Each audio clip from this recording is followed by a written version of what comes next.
Good morning, everyone, and welcome to the seminar with our dear guest Tiziana Andina from University of Turin about her recent book, Philosophy for Future Generations, The Structure and Dynamic of Transgenerationality. I will just first briefly introduce Tiziana, but before it I will say just a few words about the structure of today's event. We will first hear Tiziana Andina's short introduction about book, which will shape the further debate, and we will have one panel of 3 discutants and Professor Andina's answer after the 3 interventions. Okay. And then we'll have a short break and then 2 more panels with the discutants in the same way. Tiziana Andina is a full professor at the University of Turin, and she's also the director of Center for Ontology at the University of Turin. And as we also heard yesterday, she's editor of the journal Rivista di Estetica.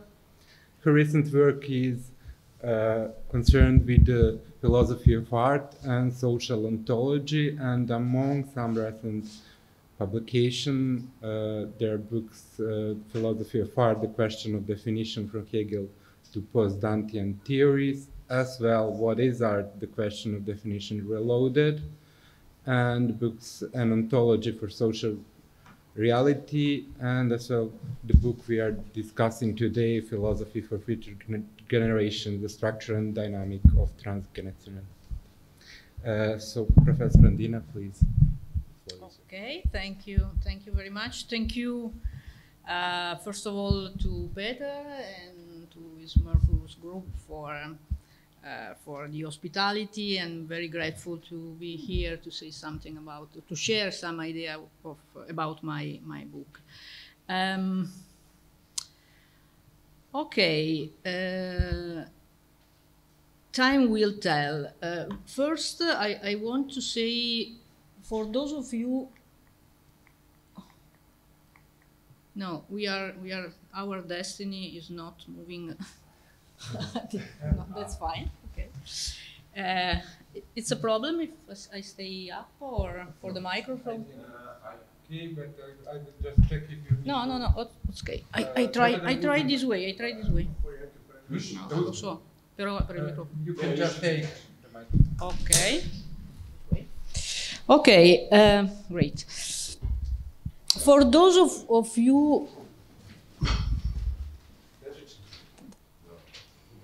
okay.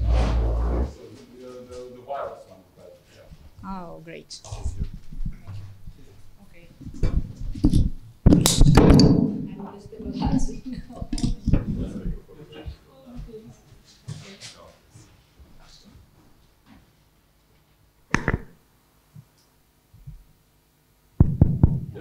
That's work. For those of you who are interested in transgenerationality or intergenerationality, I prefer for theoretical reason the first word, which is the more difficult for the pronunciation, but it's more theoretical, interesting. We have quite still open 2 projects. The first one is a special issue of The Monist, which will be published in 2023, so next in the coming year, and which is dedicated to transgenerationality, community, and justice. So it's a sort of something in between theory of justice and political theory, and we try to apply the transgenerationality to these matters. And the second one is a project that is still open. So if you are interested, you can submit. It's an issue which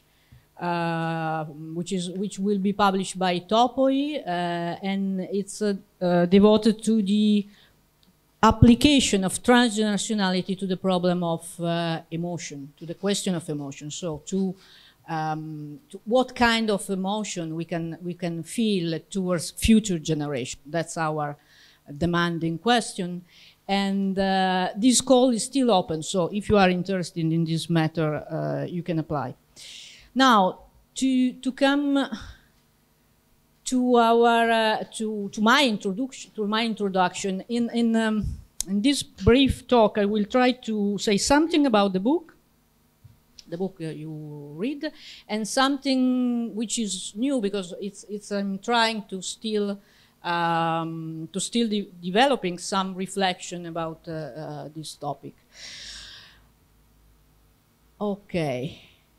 So what about transgenerationality, which is the topic of the book? To explain the fact that society endures over time, because the question of time is one of the central points to understand why transgenerationality is important, I propose that social ontology and social philosophy include the concept of transgenerationality among their tool of analysis. This will allow the transgenerational question to be considered from a foundational and not just a moral perspective, as is often the case. If you go to the specialized literature on transgenerationality, you will find that most of interesting studies are by moral theorists, moral philosophers. Okay, so the transgenerational question is preeminently a question of justice. Now, what I am trying to do is to offer a sort of ontological and metaphysical foundation in order to offer more solid roots to apply philosophy and to apply philosophers.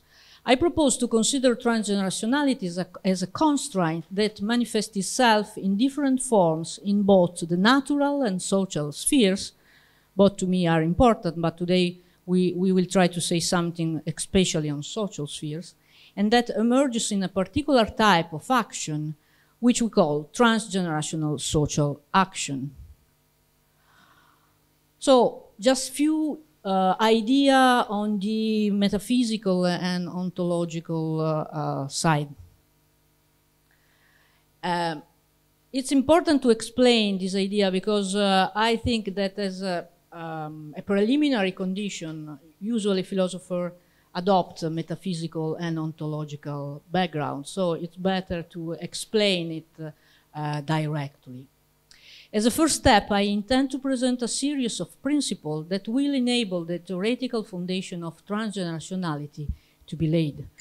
First principle: being exists and in most circumstances is preferable to non-being. The principle is obviously not neutral and concerns metaphysics. In fact, there is a large body of literature, even recent literature, which argues that non-being is preferable to being. However, it starts from a realist observation, life exists, and the idea that it is necessary to implement the conditions that serve to preserve it. Otherwise, if it were not done, human beings would find themselves living in progressively worse conditions, and the degree of suffering to which they are subjected would increase. So this is my starting principle. Second principle: the human species recognize the existence of transgenerational bond. This bond is biological in nature and takes on a social structure.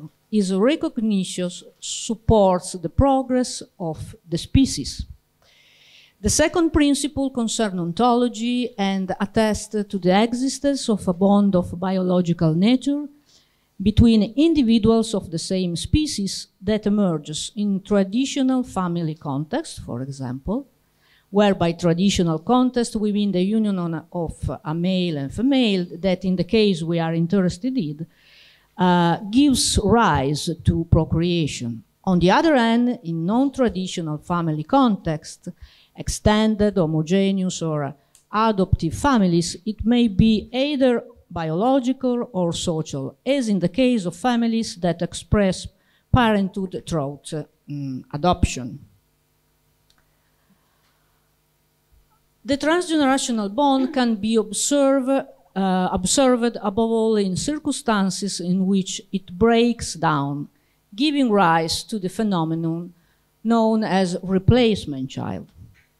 The child who replaces a sibling who has died prematurely and whose present absence, an experience illustrated by a lot of artists like Van Gogh, Dalí, or, for example, in philosophy, by Jacques Derrida, bears a clear trace in the psyche.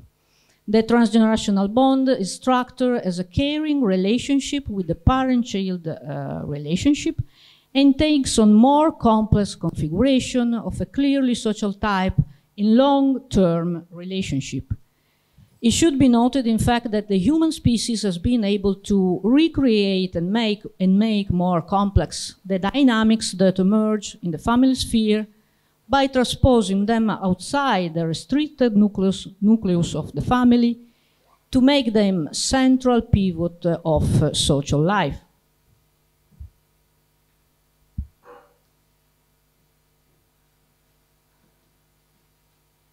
Okay. Third principle, in a philosophy of transgenerationality, the rule of time is important. According to this rule, time is superior to space. Perceived time, considered from a phenomenological perspective, is of two types. It can be short terms of medium or to long term. So short terms on a side, medium or long term on the other side. Human emotions are predominantly aimed at enhancing survival, so they are addressed to a short-term temporality, most of them. This is something which is recognized by psychologists, for example, or cognitivists. However, some emotions are aimed at survival of the species and the satisfaction of needs in the social sphere. In these cases, they refer to a medium and long-term temporality. Therefore, of the three temporal dimensions, past, present, and future, the future must understood as the final cause. The future is a necessary condition for transgenerational action. Transgenerational action cannot be performed outside a long time horizon, for example, in the absence of future. Humans are generally willing to engage in transgenerational behavior. Ultimately, I believe that the choice to favor transgenerational action as behaviors is a competitive advantage for the human species, which uses transgenerationality in much more conscious, structured, and systematic ways than other animal species generally do. Example of widespread transgenerational practices within our species include education, development of humanistic and scientific knowledge, development of social and political institutions, etc.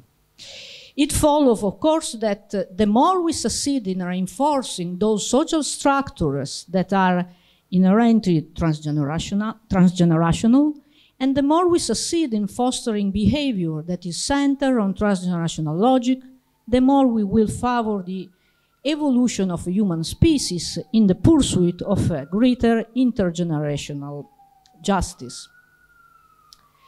So, one of the central points of my reflection is this particular or is the structure of this particular type of action, transgenerational action. So I will try to say very shortly something about this.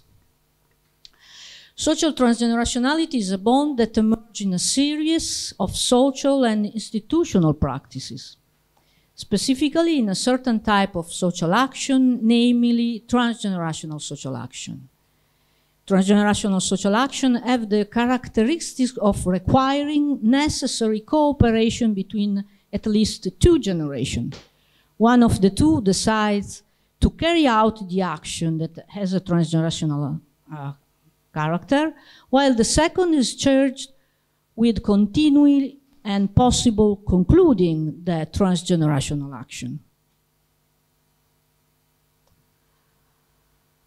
The central theoretical point of transgenerational social action lies in the fact that succeeding generations that complete the transgenerational action generally do not have the opportunity to give prior consent to the action. The critical point of this model is that not of the model, but the critical point of the structure of this particular kind of action is that the generation deciding on transgenerational action can require others, in most cases future generations, to agree to the action. Material impossibility, however, does not exclude that from an ethical point of view, this type of action, if undertaken, should not include the adoption of spatial precaution towards future generation.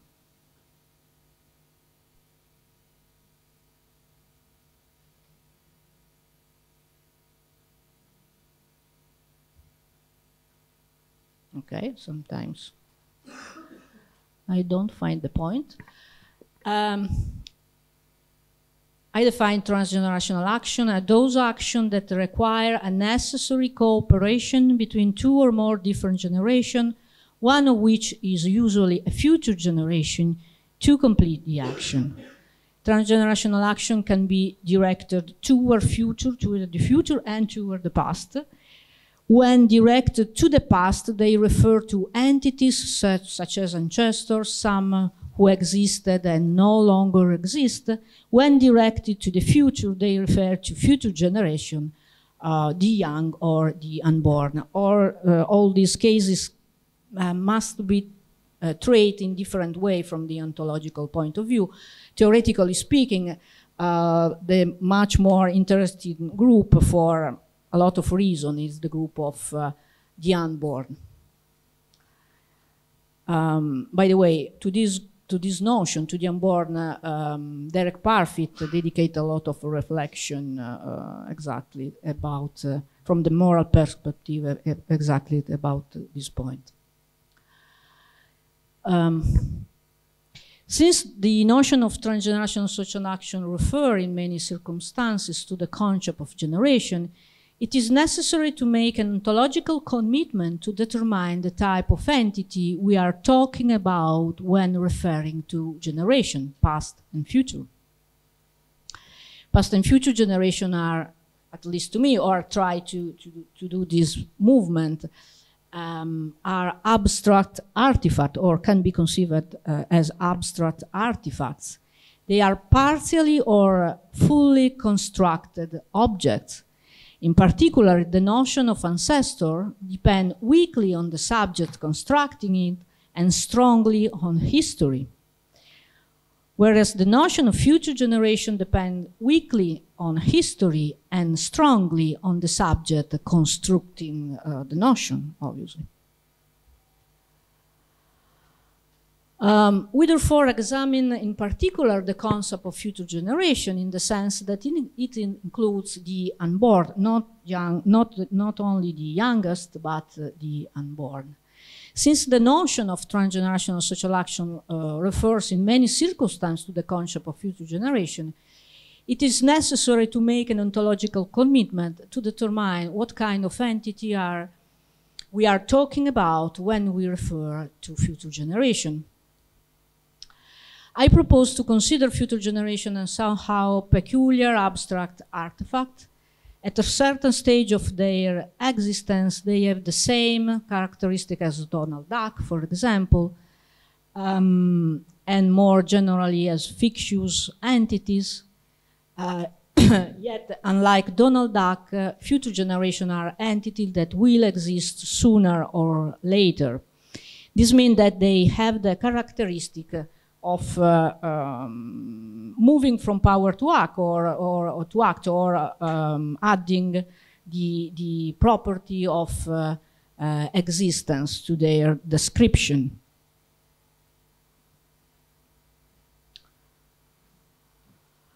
My thesis is that we have introduced this kind of entity, the notion of future generation in ontology, more or less clearly, precisely in order to exploit this shift from power to action. The expectation is created that future generation will enter into the dynamics of transgenerational action by continuing the action and by concluding it. In other words, without referring to future generation, transgenerational social action, which are a type of action necessary to our societies to endure over time, would be not possible. So we need the future generation. We need this fictional concept. In other words, psychological mechanisms are set in motion at the social level using trust, and we know as how trust is not only a normative but also a useful concept to organize society. Using trust as an instrument to regulate social dynamics. Generally speaking, the attitude towards future generation is of two kinds, at least. In some circumstances, we shift onto future generation the burden of decision or action that should be taken in the present. This is the case, for example, of action concerning the containment of the climate crisis. In other circumstances, we commit future generation to action that bind them to the decision of previous generation.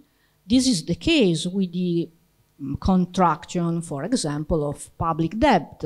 By the way, I mentioned climate crisis and public debt because obviously we find this kind of action, the transgenerational action, in particular fields of our social activities, okay?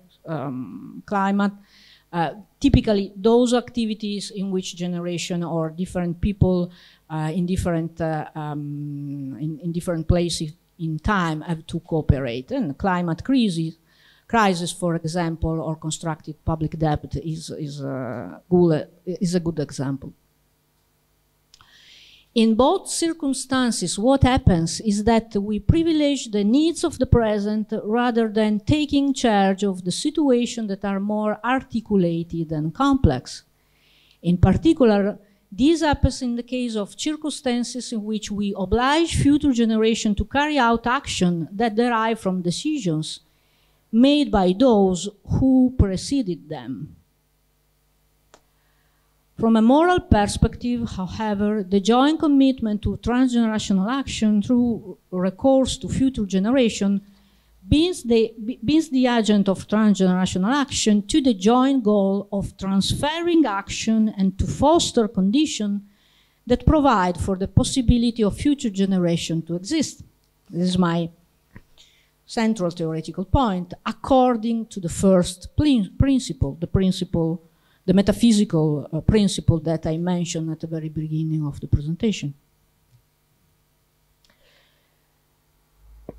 Okay, time is running, so I don't enter in the...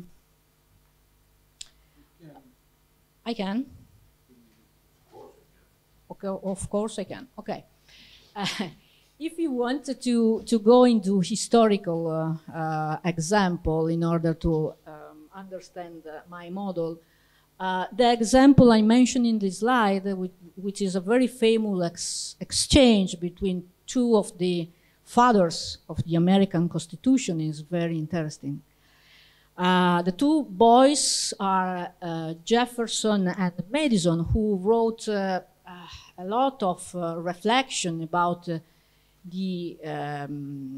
or during the process of writing American Constitution. And the interesting thing is that Jefferson raised exactly this point to Madison, the point of the problem of enduring society over time from a similar perspective to the idea which I'm trying to offer to you today. The exchange of letters between Thomas Jefferson and James Madison addresses this point in an exemplary manner.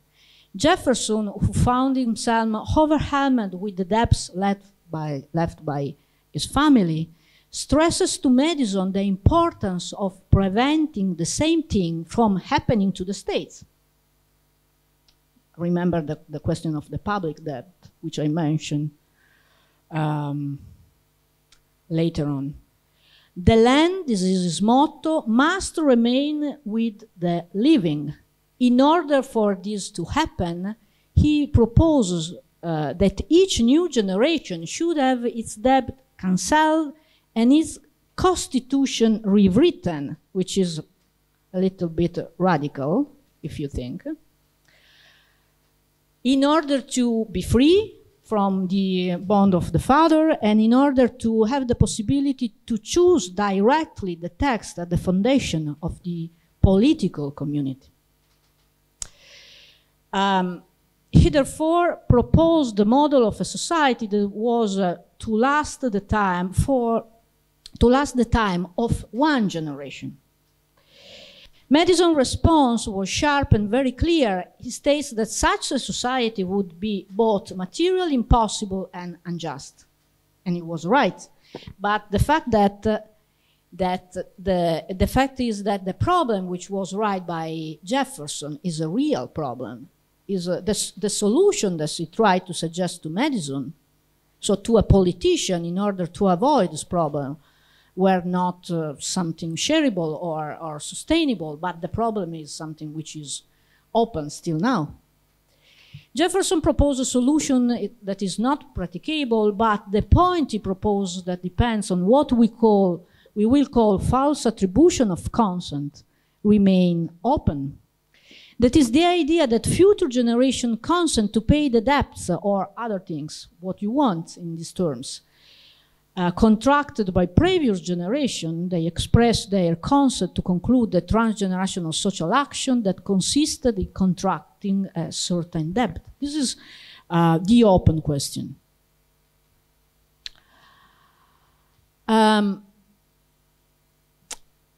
This type of assumption, philosophically speaking,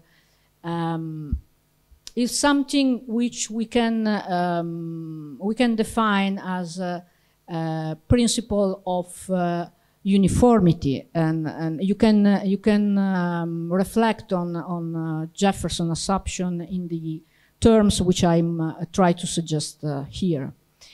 This practice exposes itself to Hume's argument known as the principle of uniformity, which the philosopher formulates in connection with his critique of induction. Summarizing briefly the uniformity argument applied to transgenerational action, we can describe it in these terms. We have observed that the complex action of medium-long duration, which we have called transgenerational social action, exhibit a typical structure. They are decided and undertaken by an alpha generation and are continued and concluded by beta, gamma, and delta generation, depending on temporal extension of the action in question. Transgenerational action initiated by alpha generation will be continued and concluded by other generation, beta, gamma, and delta generation, by all generations that are functional to the temporal extended of the action undertaken by alpha.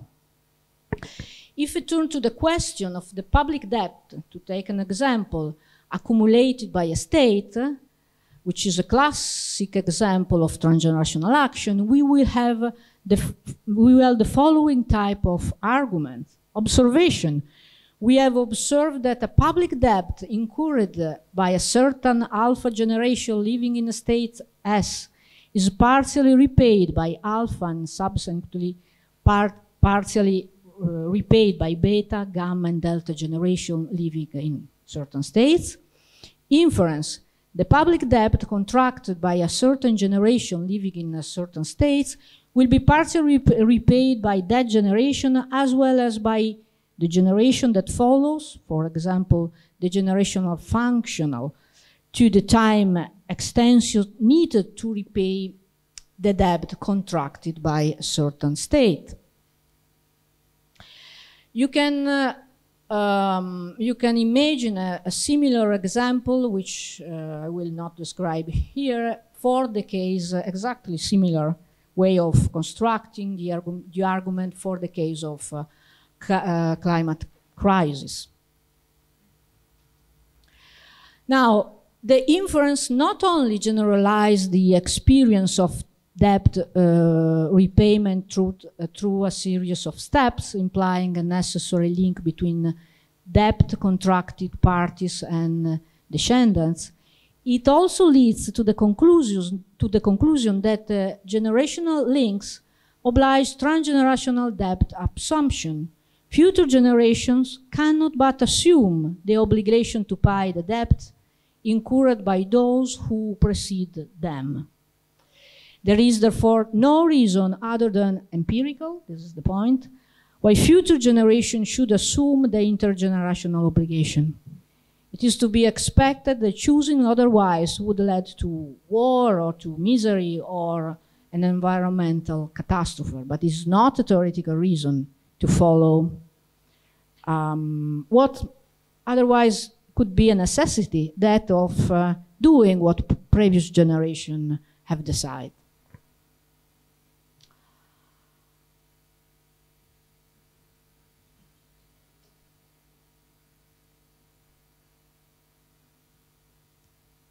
From what we have said comes the principle of transgenerational responsibility that I have partially introduced also in the book you read.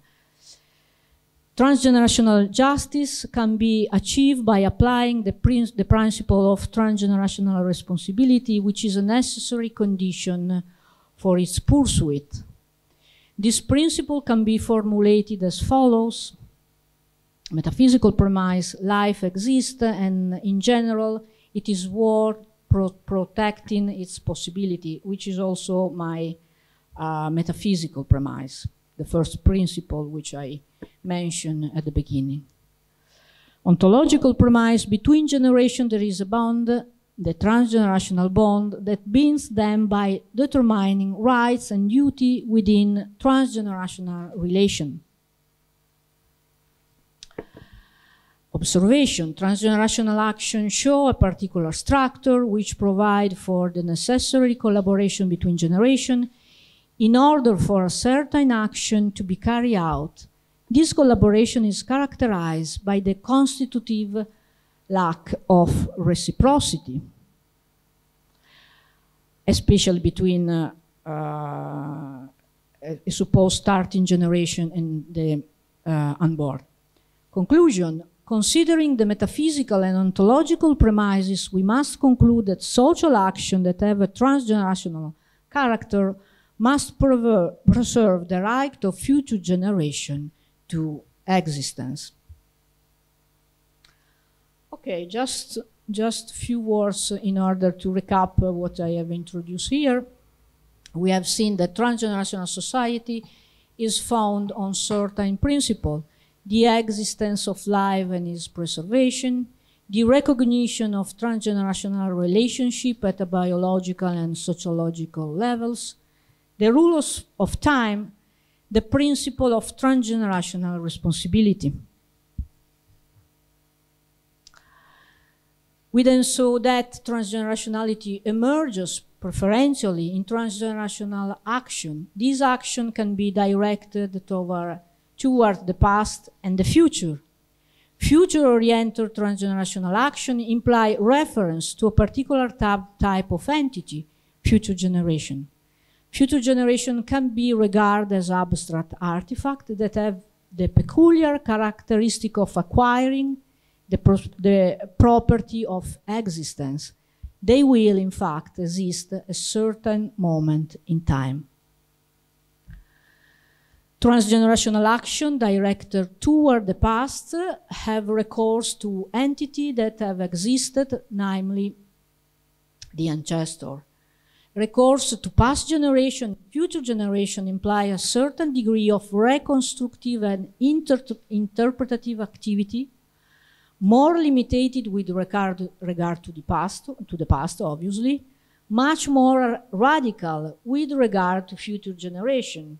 I would like to stress the connection with the final part of the presentation of Maurizio of yesterday. One of the exemplar things or property which characterize human beings is that of be director to the construction of the future. And this is a point which I share especially. Moreover, transgenerational social action may concrete the question of how, for example, through which legal instruments to represent future generation and their interest.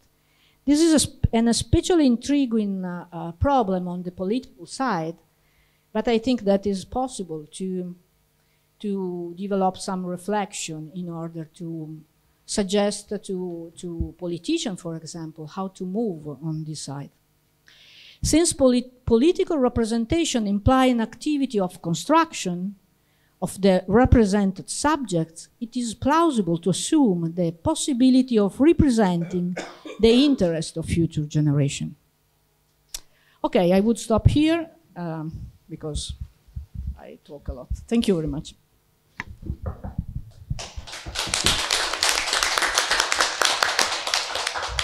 Thank you, Professor Andina. Before we start, I will just give a word to Peter. I thought that I will just give several words to introductory words, but I'd like to participate. Anyway, it's too interesting for me. First of all, I'd like to thank Tiziana. I worked many years with her. I have, I think, one important book with her. She's an institutionalist, as I think that I am. We are working in institutions, and she's a leader or one center, one important center, editor, etc., etc. And this is, first of all, why this subject, you know. Second, Tiziana is a social ontologist. That means very close to our work here, because we are working in that area. Then I was refereed 2 times for your 2 books together with Miloš. We worked precisely on both of these books. I'd like just to facilitate a little bit, because what is important, how is it possible this transgeneration action, or transgeneration social action, or transgeneration social act? How is it possible? How? I think this is very close to this. Yesterday, Maurizio mentioned, or we are working on that word of that protocol of engagement. I think this is very, very close to what we are doing. And what yesterday Maurizio mentioned, something in between organism, on, off, automaton, and engagement. Okay, I think engagement is in surviving. Well, engagement is already there. It's not if I want to survive, already this is something engaged, but plus facilitate to add 3 concepts in our institution, other, and corruption. Also, I want to say that we are preparing, Igor and me, for Topoi, something more, some kind of, not answer, but some kind of, we are going together with you, but we will add importance of emotions in your project for Topoi. Okay, imagine one, I remember one guy who was very helpful for you in Labont. His name is Mario Giannini. Once I remember, and this is Mario Giannini, never mind, institutionalist, foundators who is distributing the money. And, well, one guy. Second guy is Mauro. Mauro, this is proprietor of one restaurant, very important in Torino. The name of this restaurant is Da Mauro. And Mario Giannini wrote a letter to me and said, it was 5 years ago, Mauro, old good Mauro disappeared, but restaurant is still here. Well, this situation is this. Now, if you go to this restaurant, Da Mauro, Mauro is not there, but you can find his daughter, sua moglie, his wife, and several cousins in this restaurant. I think this is situation. Very, you know, we can find this transgeneration social action in all institutions. I think we are, if we are institution, if we are institutionalized this institution, we are doing this kind of social acts, social transgeneration. I don't care for myself, well, because I will, or Gazella, or all of us, because we are corruptive. That's why this is, as Mauro was. That's why it's important, this book, which doesn't exist in your book. This is Aristotle, Corruption and Generation. Corruption is important word because used by Saint-Just. Saint-Just said, okay, on one side we have a revolution, on the other side we have an institution. Revolution, we can kill all enemies we have to purify. That means as institution, we exclude all the others who are not here. This is one kind of revolution. Or if we find somebody who is not okay, we will kill or purify that guy. And well, this is institutional work. But on the other side, you have corruption. And he said, we need institution to protect us from the corruption. Corruption is Mauro's death. I am corruptive. We are all corrupt. Corruption is here. Well, this is, okay, facilitate. That means how is it possible transgenerational social action? I think this is, first of all, collective action. I think second, for Maurizio yesterday, he said, survive. I'd like, the organism is just to survive. Yes, but transgenerational social action is when I see that the other must survive, close to me. Generation or institution starts in that position, and when I have to help, because the institution is always help, and that's why generation. Okay, this is also problem with this word trans. Trans is something beyond, but in generation, trans is something beyond the generation. That means could be something opposite to generation. Generation, you have always something plus. That's why future. Well, okay. Question is position of gender here, because well, collective action is you know, I can produce, you know, in generation you have something I don't know, I think it implies something gender, I don't know, I'm not sure, but well, and plus maybe the idea of project, because for me there is no future without a project, without projection acts.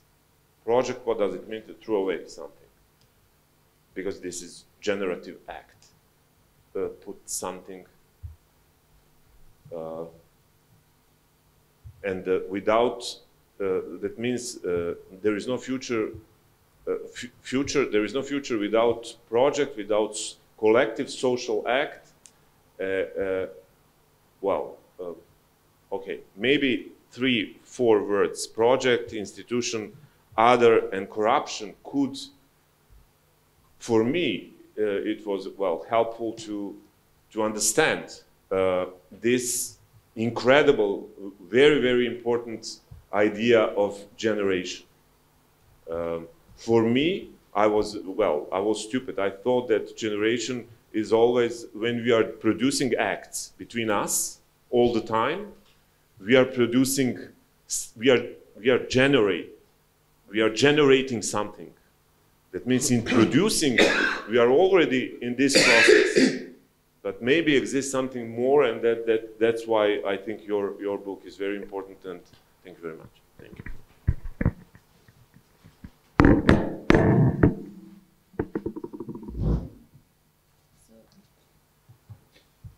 Should we now have all interventions and then your question? Okay. As you prefer. Okay. So now we will have 2 more interventions, and this will be the first panel. First, Alexandra Knežević, who is PhD in anthropology and philosophy, and working on philosophy and science and intersection between philosophy and scientific methodology. Alexandra, please. Thank you, Bora. And hi, everyone. First of all, I apologize for being late. I thought that the event starts at 11, so I was 45 minutes before the time. So yes, so as Igor said, my PhD is in anthropology, but my background is in philosophy. So obviously, the most interesting part of your book was the chapter on philosophical anthropology, and so I would like to discuss that chapter, and in particular the notion of human nature, since that's my interest, my research interest. And you also say that philosophical anthropology is the foundation and the condition of philosophy for future generations. So therefore, I hope that my contribution will be relevant to your own thinking. So I will have 2 questions, and I will try to be brief, and you don't have to answer to both of them. Whichever is more interesting to you, you're free to answer. So in the second chapter, so in the chapter on philosophical anthropology, you discuss different views on human nature. You discuss different philosophical anthropology. And I think that you discuss them in order to understand how the biological bond, or how the primary transgenerational bond, and I understand that bond as uniting people in space, how that bond is possible. And then it seems to me that, and also from your presentation today, is that you see that primary transgenerational bond as a biological bond that is equal to kinship structures that we have in our family, in our society, and those kinship structures always have the form of nuclear family. And you also mentioned today that these nuclear families do not have to be, how can I say, made in accordance with biological reproduction, but we can also have those nuclear families if we adopt or similar. So, and then while I was reading this chapter, I was thinking a lot about what's happening in anthropology with this issue of kinship and everything that's happening in kinship studies. And I was thinking in particular about Marshall Salins. And Marshall Salins wrote 2 books, which I would like to use here today. The one is the Use and Abuse of Biology, and the second one is the Western Illusion on Human Nature. And what he basically says in the first book, The Use and Abuse of Biology, is that he provides a very rich ethnographic data to show that kinship relations are not always formed in accordance to biological bonds. And these kinship structures have different, how can I say, different, not philosophy, but different way of structuring themselves. And then he says that this idea that biological kinship is the right kind of kinship and that all other cultures should evolve in that particular direction is the Western ethnocentric illusion. And then he proposes another view, and he says that maybe our kinship structures, we should understand them differently. And then he proposes that kinship is in fact the mutuality of being, and that means people who are intrinsic to one another's existence. And he also uses the term intersubjective belonging. So his point, if I understand that correctly, and he says also that kinship is therefore constituted by procreation, so biological reproduction, or social construction, or the combination of both. So if I understand Salins correctly, he says that, okay, we can form kinship in accordance to our biological bonds, but it does not mean that we have to form nuclear families. So our kinship relations, what is the most, how can I say, the strongest bond that we have in our society, that is the foundation of our societies, do not have to be biological. So, or even have the structure of nuclear families. So, and he says that that's a Western bias, and that even in Western societies, we are not forming our kinship relations in that way. So that's my first question. So my first question, in fact, is why does this biological bond has to be structured in accordance to nuclear families, if that makes sense to ask. And my second question is also very much related to the first one, but I would like to ask it as a methodological question, so a methodological issue. And while I was reading your book, I was thinking about the relationship between science and philosophy. Since my background is in philosophy, and now I think I'm doing science, even though I'm not sure. And when I think about human nature, I always try somehow to structure my arguments in a way that they're very much informed by science. So my philosophy is constrained by science. And I was thinking that that really is a very impoverished philosophy, but it seems to me, my intuition is that it's more reliable. So I would like to hear your views on that. And I would also like to add something that, and it seems to me that in your book, you also rely on science. You are mentioning Darwin in passing, and you also use the example of epigenetics, where you say that stress and trauma during life can modify male sex cells, and this modification is then transmitted to next generation, which is the example of epigenetic inheritance. So you use that to support certain philosophical anthropologies of Hegel and Nietzsche. And so if you believe that science is relevant for understanding human nature and provide reliable philosophical anthropologies, then my question is, maybe, do you need more science in your ideas to form your ideas, so to say? So, and then maybe I would like just to briefly stress, if I have more time. So something that I'm not completely sure, would I interpret you in that way? So it seems to me that you do not resist the idea that our societies and cultures have biological basis. And I think in the second chapter, what you try to do is you try to find what that biological basis is, and then you discuss the phenomenology of emotions, and you also include genetics. And isn't that a genetic determinism? And I think that a lot of evolutionary social theorists and cultural anthropologists refused and rejected that view of biological determinism. And they would like to say that if we would like to understand, for example, war as a social phenomena, we should not reduce that social phenomena to our innate biological traits, so to say. And that's a problematic from a scientific point of view, but also very much from a political point of view. So that's my question to you. So what do you think about biological determinism? Is that idea present in your own thinking? And if it is, would you like to maybe somehow defend yourself from that view, from that position, or maybe my question even doesn't make sense in your own framework? So, yeah. Okay, and we will have the last intervention in this panel by Professor Ferraris. Should I speak right now? If it's okay. Oh, yes. So, my question is simplest. During your presentation, you told about a relation between two entities, a present generation and a future generation, and the future generation is a generation that still not exists. So is it possible a relation between something which is existing and something which is not existing? Maybe it would be better to speak about the intention or the purpose of creating a relation, but per se, there is not a relation between these and this, because this do not exist. Thank you.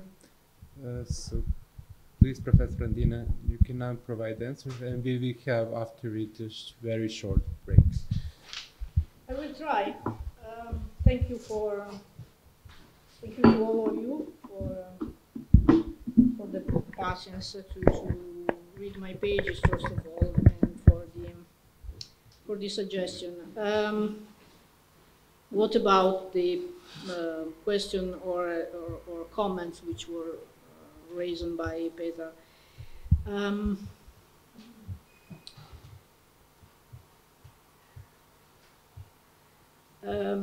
I appreciate a lot the comment about the question of corruption, because I have to confess that it was something on which I didn't spend time, and if I understand correctly your point, you raise two different types of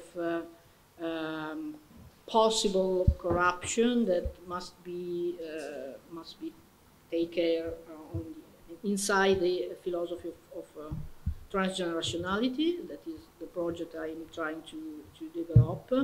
Corruption of life is correct, because people are destined to in different forms to die.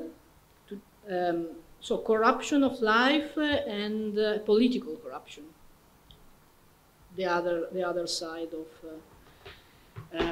the problem. I have to say that the question of political corruption probably is at the background of my research, because if I have to answer to the question of why did you thought about transgenerationality, I would say because in Italy we had a lot of public debt which came from a political corruption, and that was my starting point about to all of this. Why political corruption? In other words, because I never raised the point clearly, but the point was why previous generation, which did a lot for Italy in some sense during the 70s and the 80s, clearly missed to take care about a specific question which was fundamental for the future. Why they imagine a specific law to retire people so young, for example. As you probably know, we retire in Italy, for a period in Italy, we retire at 40, especially person who worked in the public sphere. Why they missed to take some decisions which were quite clear in the light of natality, for example. And why they avoid to take public decisions which were very, very, very fundamental for our future during the 70s and the 80s. And this was openly a problem of corruption, of political corruption, made with much more sophisticated instruments, because we don't have political corruption or only avoiding shared law, but we can be in the position to have a political corruption, or also avoiding to imagine the future. That was my point. So you are perfectly right. The point of corruption, especially of political corruption, is one of the question that is necessary to have in mind if you put yourself from a perspective of a philosophy of transgenerationality, which means to take care of the future, to take care of imagining the future, which is a precise responsibility. Sometimes happen that people raise me the question of not to be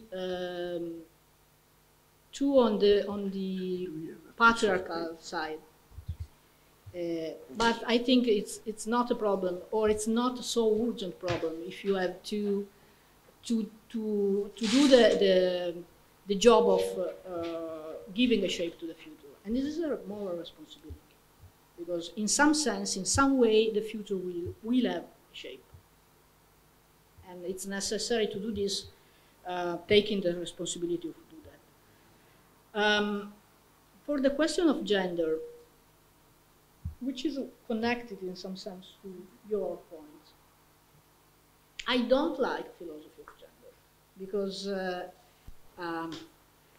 it's a divide between male and female that I think that we have to overcome without posing ourselves on the question of the gender identity. Okay, it's like the divide between analytical. It's another stuff, but it's like the divide between analytical and continental divide. And I think that we have to overcome this sort of division, taking practical decision. We spent a lot of time theorizing on the question of gender, and now I think that is the moment to take political or social decision to overcome a philosophy of the difference, of a difference on the side. So I think that this is the reason of the fact that I didn't spend any time to this question. Maybe you have to say something preliminary about it. Yeah. You know. Yeah, but this is because I'm naturally on the position of non-doing the division, of trying to overcome the division. I'm not sure that we're right in the right moment to do this, but I'm trying to doing my philosophy with this approach. And what about institution? You are obviously right. The preliminary aim of an institution is that of doing education. And education is probably the first instrument we have to put transgenerationality at work. And this, yeah, yeah. And to strengthen our institution, I think that it's necessary that people, common people, not just educators, not just philosophers, have in mind that education is one of the best instruments in order to avoid the generational divide. And that is our job. We have to do this job in the best way, and to strengthen this job and to spread this job in the other parts of society. Not to, we try to avoid to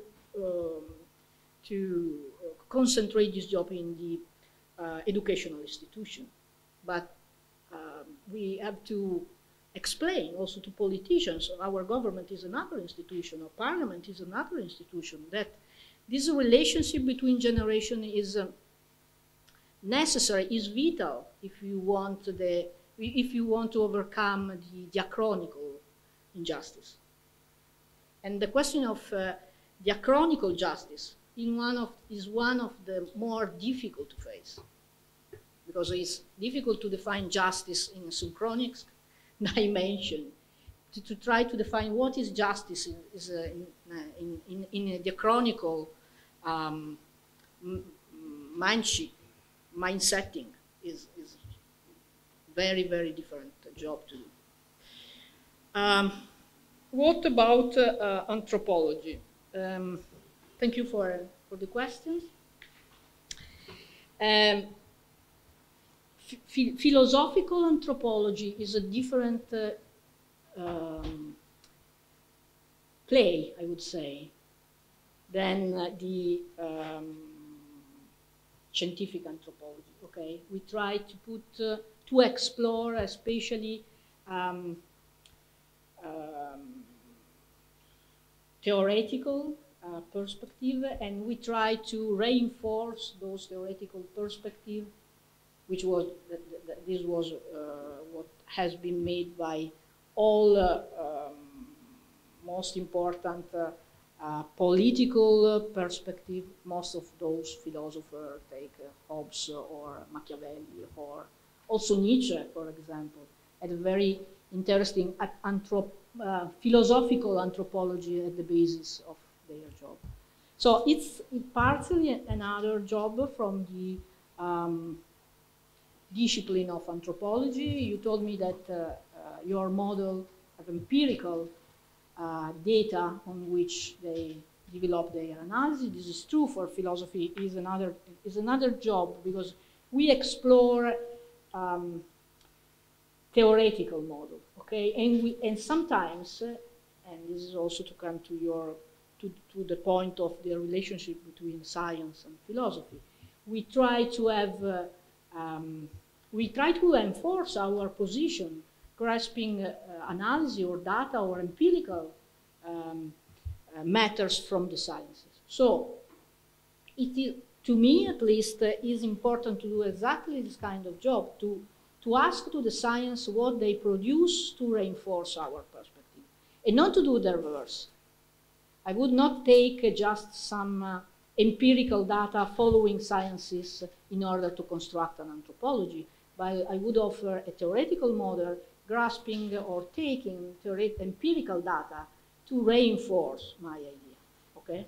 So I don't like a perspective in which philosophy follows simply the sciences, but I like a perspective in which philosophy tries to offer a vision of society, of human nature, of society in general, and so on and so forth, trying to taking empirical data to offer a better base for the speculation. Okay, so philosophy do not follow science. Philosophy try to have empirical data from sciences in order to reinforce itself. This is because I think that one of the mission of philosopher is that of providing a vision. And that is not something which has to be left to the scientists or to the technicians. Okay?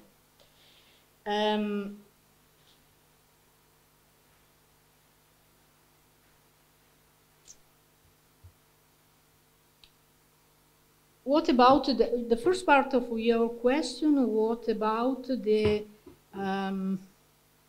division between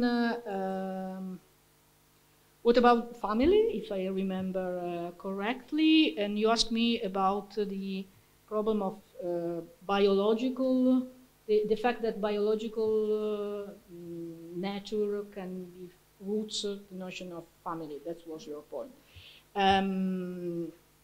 Not completely. I think that we obviously can have a lot of model of different families, as I put in my slide, and all those families are equally legitimized.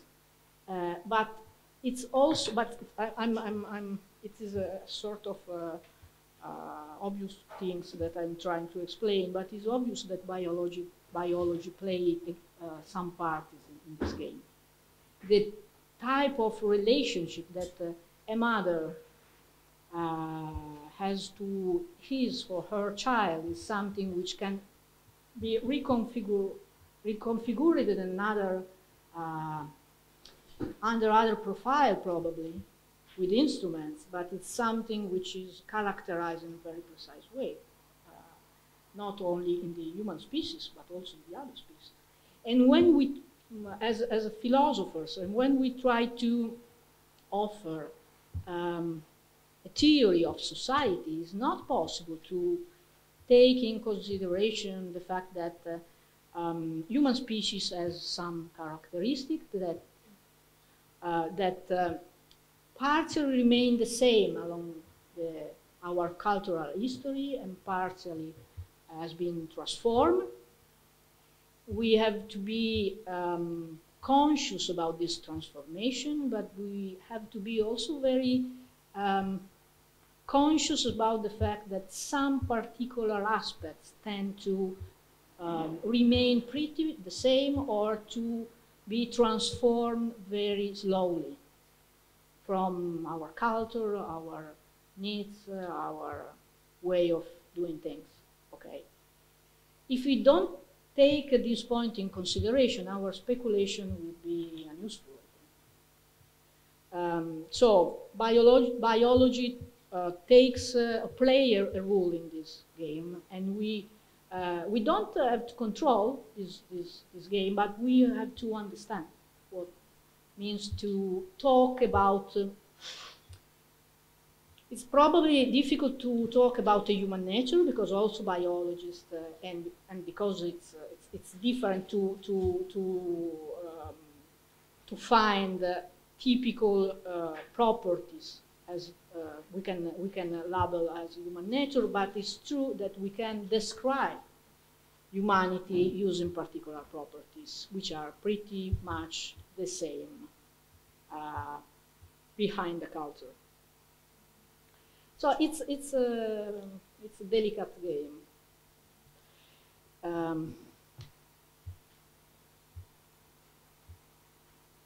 Okay. What biological determinism? No, I would say that I don't think that we have to conserve a rigid separation between the biology and culture. What I say is that it's a very delicate division, and my approach is not that of reducing everything to biology. That I use this premise, I think in this book, I'm not sure, but I think I say something about this. I'm try to go into this problem also in my next book. Biological determinism is not a good approach. I think that some things in biology must be understood and recognized, but for sure not the comprehension, the understanding of society is something that can be reduced to biological aspect of humans.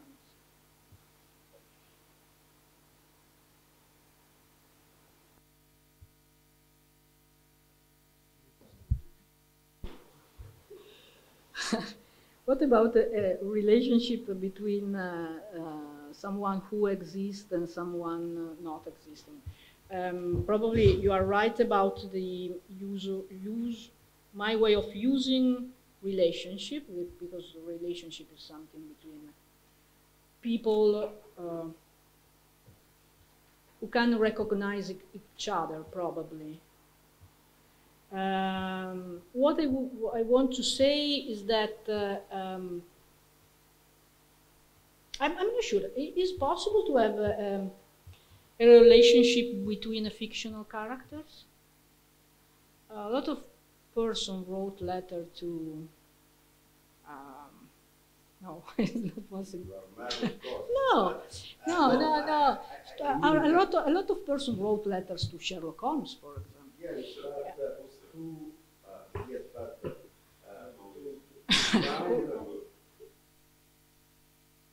theory on the fact that someone write letter to Sherlock Holmes is not the strongest way to ground a social theory. In my eyes, my suggestion in this is more speaking, instead of relation, is a form of cultural engagement of a generation towards a future generation. Cultural engagement because, and this applies also to some, also to do with the possible idea, well, but there are no general natural law, of course, or for instance, animals are not engaged in future generation. They make future generation, but they don't care. They can also eat future generation if they need something to. Also humans, but in a symbolic way. Yes, but more animals. Therefore, it's a little bit misleading, the idea of relation, and is more evident the cultural engagement. if you are human, among the definition of human is also to take care of future generation. If you don't care, then you are not human. Hitler, for instance, in the last moment of Second World War, decided I don't care about Germans because they lost, and in this sense he was not human. Thank you for the suggestion. You are completely right. Cultural engagement is right. Also, when you are in protocol of surviving, you are collecting the food. This is in the case of. Plus, we had this problem, that's why I think Igor can explain this, empty intention in Husserl is this, salt. Tell us. How you want to speak about this? Okay, we will now have a very short break. As I see, you can have a coffee there, but let's say 10 minutes and we can start at 11:35. So the next panel will have 3 participants also. Tamara Pleches, who is working on ancient philosophy, particularly Stoics. Georgia Christov, who is working on Hegel and classical German philosophy. And Andrea Perunovic, who finished his PhD on trust, but also kept other excursions on different topics, including psychoanalysis. So please, Tamara, can you start? Okay. And please just be brief, or not more than 5 minutes per intervention. Okay, 5 minutes. Okay, first of all, I would like to say that it is a great pleasure for me to participate in this seminar. I liked your book very much. I enjoyed reading it, and I have learned a lot from it. And since my primary field in philosophy is Stoicism, I couldn't help but notice some parallels that can be drawn between Stoic thought and the ideas and concepts you wrote about. For instance, the Stoics were advocates of cosmopolitanism, solidarity, and they recognize others as equal human beings. They pay much attention to the emotions or passions of the soul. And in addition, Spinoza's concept of conatus is similar to the Stoic concept of oikeiosis, etc. However, what was particularly important to me, and I hope it may be interesting to you as well, is that Seneca mentions future generations in several places in his writings, and I think that this can be incorporated into your definition of transgenerational action. And for this occasion, I would like to read some sentences from his letter 8 to his friend Lucilius. And we are told that Lucilius had previously asked Seneca the following, and this is the quote: "Are you then telling me to avoid the crowd, retire, and content myself with my private thoughts? What about those instructions of your school that bid us die in action, because Stoicism is philosophy of action?" And Seneca answers, "Well, do you think this is inaction that I'm urging upon you? Here is the reason I have hidden myself away and closed the doors, to benefit the greater number. Not one of my days is spent in leisure, and I claim a part of the nights for study. I have no time for sleep until it overcomes me. My eyes are exhausted and drooping with late hours, but I keep them to the task." And he continues, "I have withdrawn not only from society, but from business, and especially from my own business. The work that I'm doing is for posterity, that is for future generations, and in Latin, posterorum negotium ago." So Seneca chooses negotium, not otium, and so he already replaces otium with negotium, and this is something you wrote about it also. And Seneca says, "It is they, posterity, who can benefit from what I write. I'm committing to the page some helpful admonitions. I have found these effective on my own sorrows, which, even if not completely healed, have ceased to spread.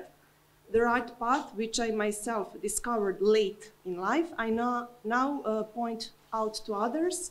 My cry is this: avoid those things that please the many, the gifts that fortune brings. Be suspicious, be timid, resist every good that comes by chance.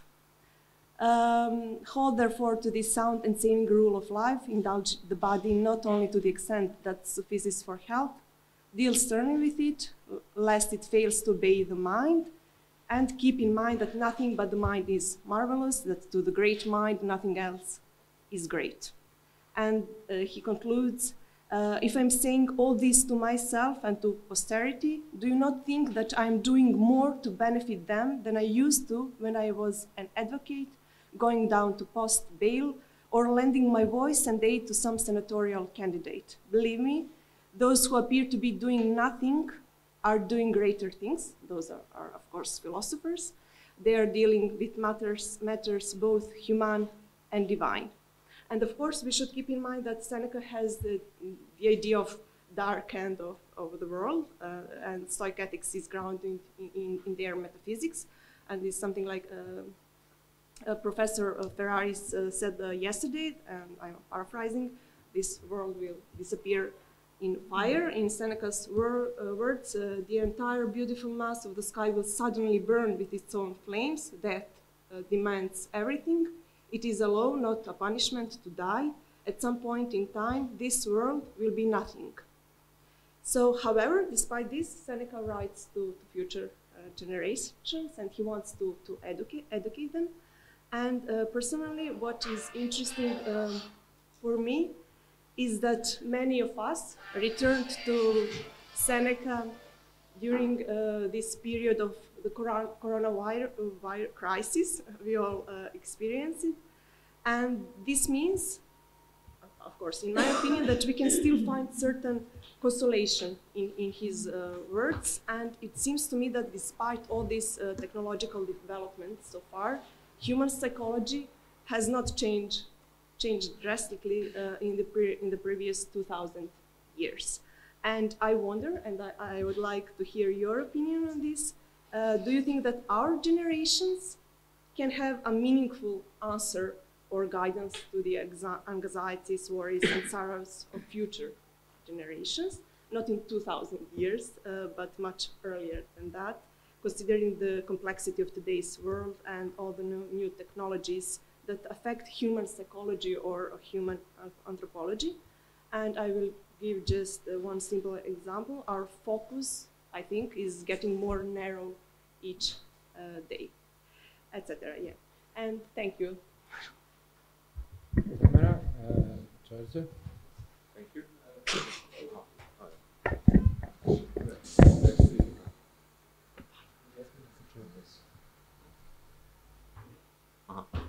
Thank you. I found the book very insightful because it illuminates a problem that I didn't think much about until now, and that was for me only implicitly there, the problem of transgenerational action. And when I first encountered this concept in your book, I thought of it in terms of it being merely one aspect of the concept of action in general. In other words, I started reading the book with the idea that it's about a particular problem or a particular concept under a more general idea of action.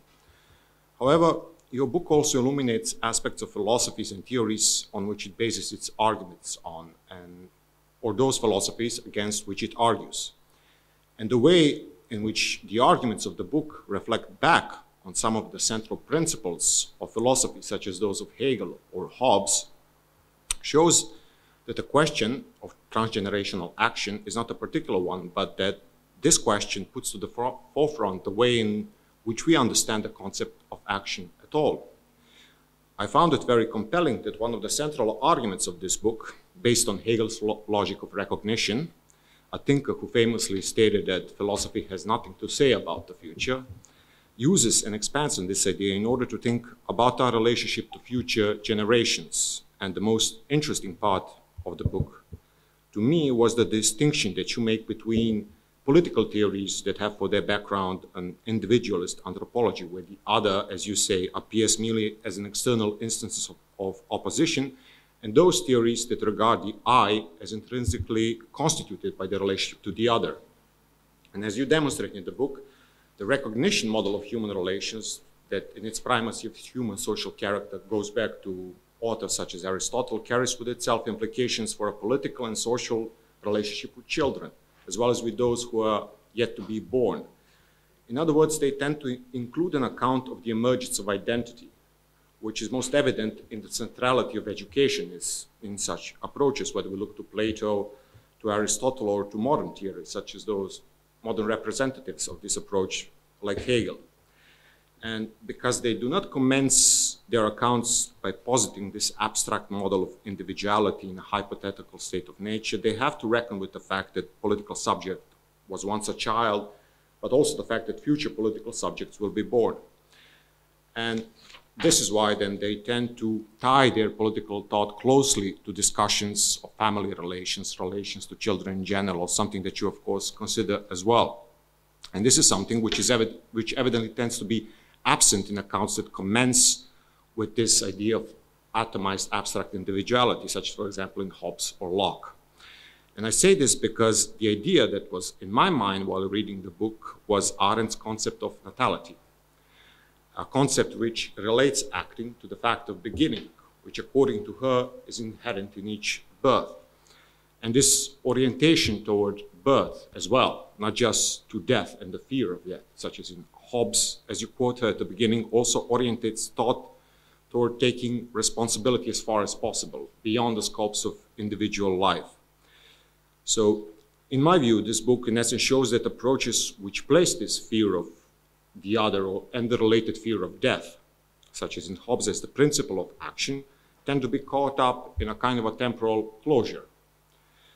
Action is reduced to the immediacy of our existence, and this is not just a theoretical distinction, because as you show in the example of the pension reform in Italy, extractive measures aimed at short-term gains carry long-term adverse consequences for the political system as a whole.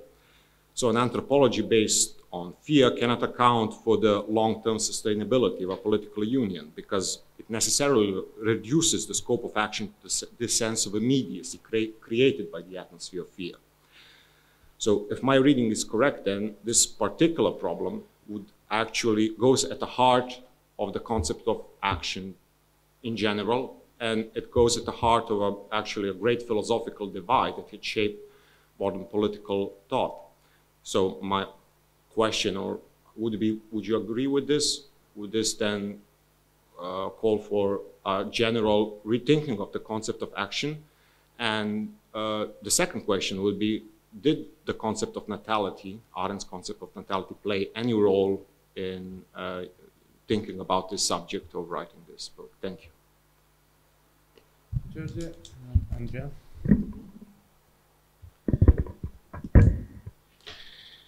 So I would like to thank you also for this rich and thought-provoking book. I'm sincerely happy to be in the position to respond to the provocation that this book articulates. Provocation in the sense of provocare, I think a call that is put forth, a challenge that is proposed, by provoking back, of course, in all humbleness in front of the work that is standing behind this book. So I will try to organize my intervention in 3 segments. The first one will concern the notion of generation, the second one, the notion of transgenerationality, and the third one, the notion of future generations. So let's start with the notion of generation. A quick look into the dictionary can provide us with 2 basic definitions of the word generation. The Oxford Languages Dictionary formulates them in the following manner. The noun generation denotes in the first place, I quote, all of the people born and living at about the same time regarded collectively. This definition, correct me please if I'm wrong, corresponds in a very basic sense to the starting point from which you develop the analysis in the book. And now let's see the second definition. Generation is, I quote, the production or creation of something. So evidently, generation is also a poetic, or more precisely, an autopoietic process in time a process of formation or transformation of becoming that ends up in the coming into being of something new. Bearing in mind these two definitions, we can ask ourselves about the primacy and even about the possibility of a concrete distinction between the two definitions of generation.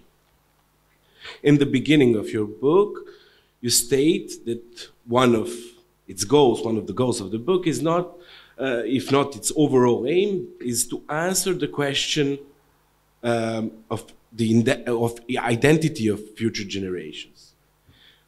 Yet, can we speak solely in terms of identity, of generation, in terms of identity and being, or should we also take into account, maybe as decisive, in an act of deconstruction, if you wish, the second definition that seems to put forth becoming and difference?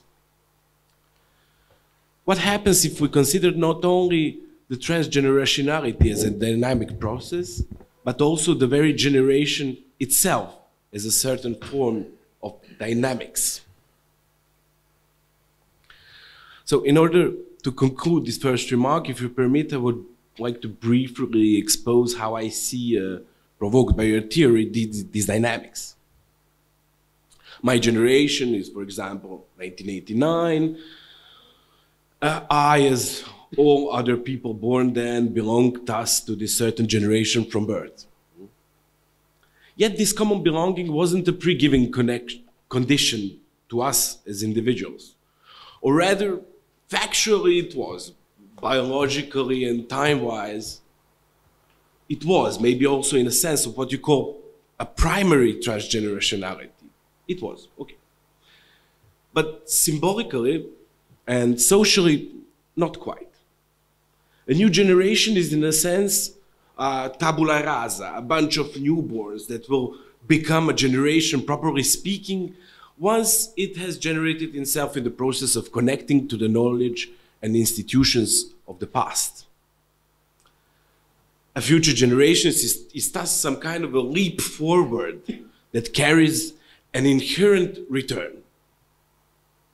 It is through the process of socialization that a generation becomes what it is. A generation is thus first as a space, in my view, as a space where difference appear, and only in the second place, the space of identity. In this sense, every generation could be considered as a short circuit. In a paradoxical reconnection to itself, a generation is always already what it is, yet it needs also to become what it is. It strives to become what it is by referring to the past that precedes not only its existence, but also its being, we can say. The final aim of this becoming is the, however, partial disconnection from the past generation. In short, boomers need to become what they are so that the Gen X could see their becoming start to develop. Gen X represented a similar point of reference for the millennials, millennials for the Gen Z, etc. And they're all heading back in order to progress, in order to actualize their potentiality. So my question here would be, isn't the generation a process, as a process of becoming, already a or a transitory phenomenon? And if it is, how this affects the transgenerationality as a meta process?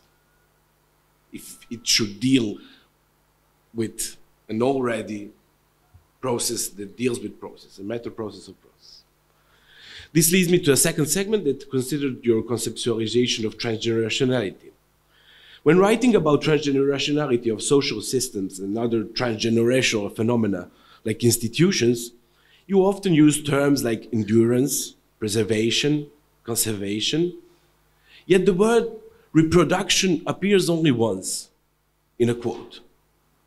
Do that implicitly means that you do not see transgenerationality of social systems and institutions as a matter of reproduction? a matter of repetition or difference and repetition, so to echo Deleuze. And I ask this only in order to introduce what is my main question on transgenerationality for you, and that concerns your distinction between primary and secondary transgenerationality. You distinguish very clearly and decisively, and that is obviously one of the main arguments of the book, the primary and the secondary transgenerationality. To put it roughly, the first one is natural and or biological. It includes family ties, parents and their biological children. Okay, we saw also alternative families, etc. While the second one is social and concerns our relation with otherness, properly speaking. My question is thus the following. What do you think about Althusser's assumption that interpellation begins already in mother's womb? Or to put it in different words, that we are always already, toujours déjà, subject to the secondary transgenerationality, that even before they come into being, individuals and generations, collective individuals, that will form future generations are part of the social fabric, even before they had undergone the process of primary transgenerationality. And finally, I jump quickly to the third point concerning future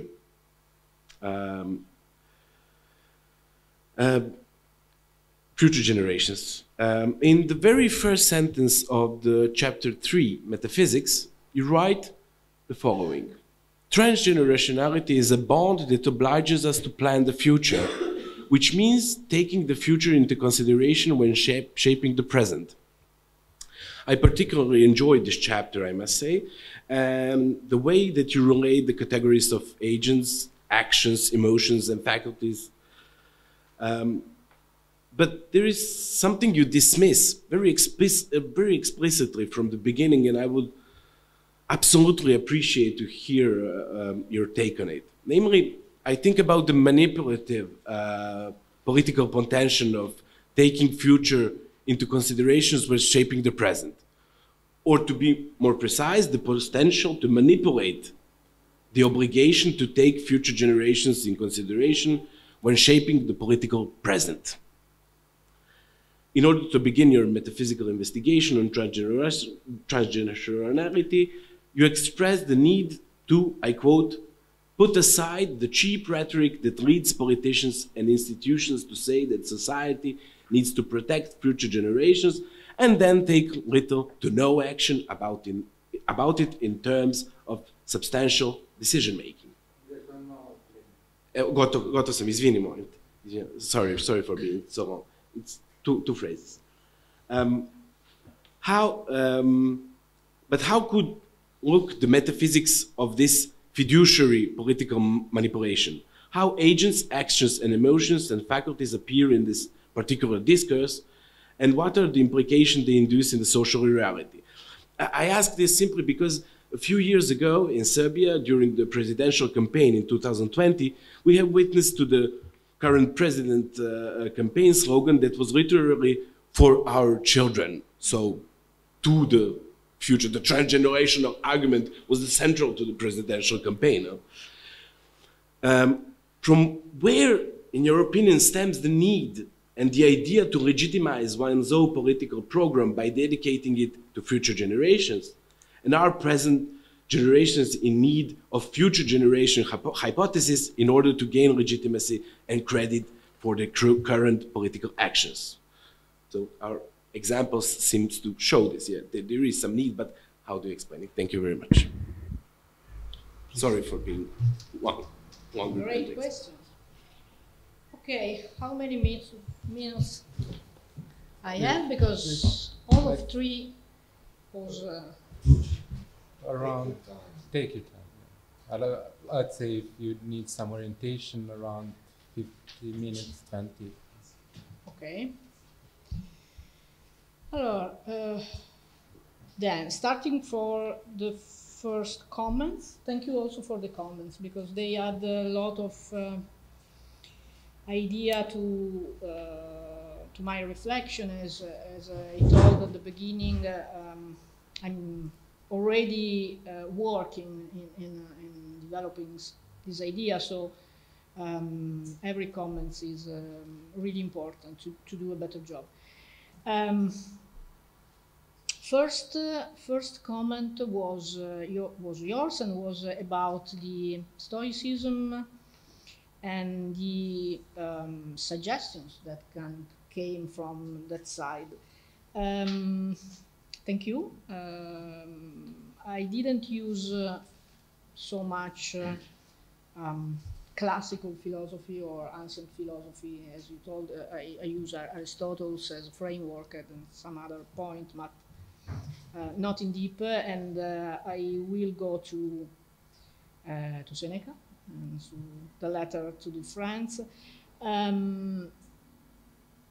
You mentioned that he wrote some passages about the idea that a part of his theoretical and political job was towards future generation, like in the case of the campaign of your president, I would say, but in a different spirit.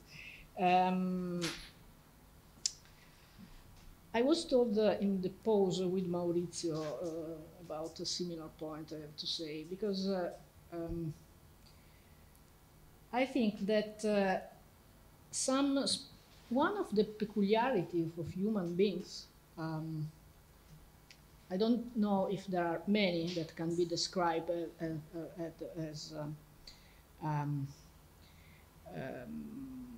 descriptive peculiarity, but between those peculiarities, one of the probably most important is the idea that we are very fragile as a species, and we need a very long process of education to survive, not just to become better, but simply to survive. And in this we are very, very different to other animals, okay? And we thought in the pause that probably between the instruments as a species we developed and we maintain are different instruments of taking care and protecting, that we move from parentality or family care to sociability. So it's not surprising that Seneca was told something like this, because it's a peculiarity that as human beings we maintain. We need education, we need protect. In the biological sphere, we need to be very protective to our child, simply to allow them to survive in different way.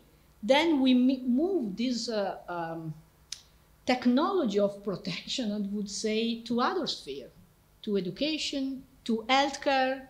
Think, for example, to the way in which we protect the health of the person or the elders. I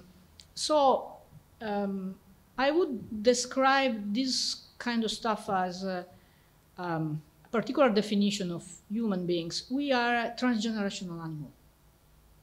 And as transgenerational animals, we invented a lot of technological system, not technological just in the sense in which we think technology today, but as a technological different stuff to move this ability to other sphere, to other phases of our life, and to move from biological sphere to, which is necessary, I repeat, to protect and to make, to allow the possibility for humans to survive, to the sociability.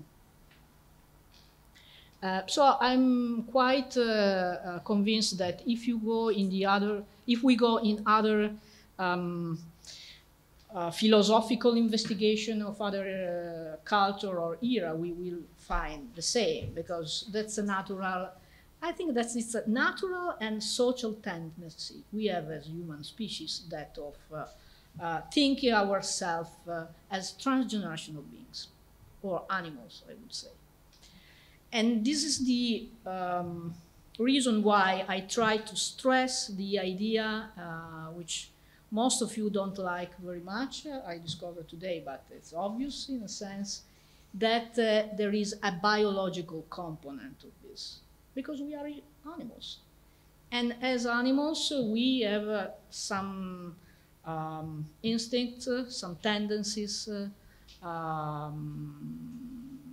certain biology that we integrate and we transform with our cultural practices. Okay. To my point of view, it is important to have the capacity of seeing together these two components of our animality, which is also a social aspect. What about our future? You ask, or our way of imagining future. I think that humanity is writing a brilliant history, and one of the capacity we have is that of shaping our future without the idea of paternalism, which is not a good bond. The idea of having the capacity of drawing the future is one of the best or more important human capacity. And as a transgenerational animal, we have and we must take this responsibility. It's an option. Is not a fear. We don't have the fear of paternalism.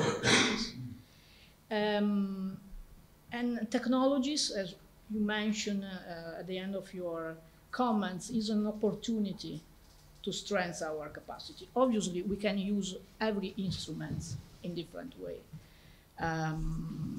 But technology is something that can be very, very useful in order to have much more instruments to construct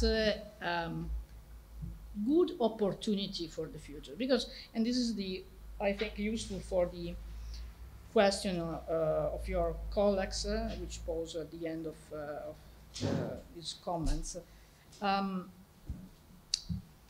In whatever case, we offer some opportunity and some bounds to people that will come after us. Okay, future is never, in never situation, a blank page. Because we had some opportunity at some link. My generation had a lot of boundaries. Take, for example, the Italian society. As my generation had a lot of opportunity, we take from the person before us, but we had a lot of boundaries, a lot of our way of action was very, very much limited from the decisions which were taken before us. So we are in the middle of the chain. This is a matter of fact, not a way of interpreting the history. So this means that we have some opportunity from the historical position in which we are, but a lot of decisions were taken for us, and these decisions have a lot of influence in terms of political, social, and ethical, and economical effects on the future. So if we recognize that humankind is deeply linked for the way in which we decide to construct our societies, we can take some decision, and we can avoid the limits of the risk of paternalism in the idea of orienting the future, and we can take the good opportunity of orienting the future for the best, obviously deciding from the limit of our point of view, which is an historical point of view. Okay? I think that this is a realistic position, and I don't say nothing which not derive from a matter of fact. We decide to construct, at least in the Western society in the way we decide as human beings. And we have a space of opportunity, which come from our history also, and we have a space for possibility. And we have to move in those boundaries. Otherwise, we have to do a revolution, but I'm not sure, at least for Italian people, that they want to do a revolution in order to subject this kind of thing. So this is for your comments. Thank you very much. For the Hegelian comments, thank you, Hegel. Thank you very much for the comments, and also thank you for underlying the importance of coming back to Hegel to underline the importance of Hegel in thinking about our political dimension. I think that the two different models, Hobbes on one side and Hegel, which is completely a different view or reshaping the idea of society, are very, very competitive, and we have to make a decision about the two, because the result of conceiving a society on a purely individualistic model, or the result of conceiving society as a result of a relationship of recognition between individuals. This is the question of otherness that was raised also by Peter before. Make a very, very, very important difference in shaping our society.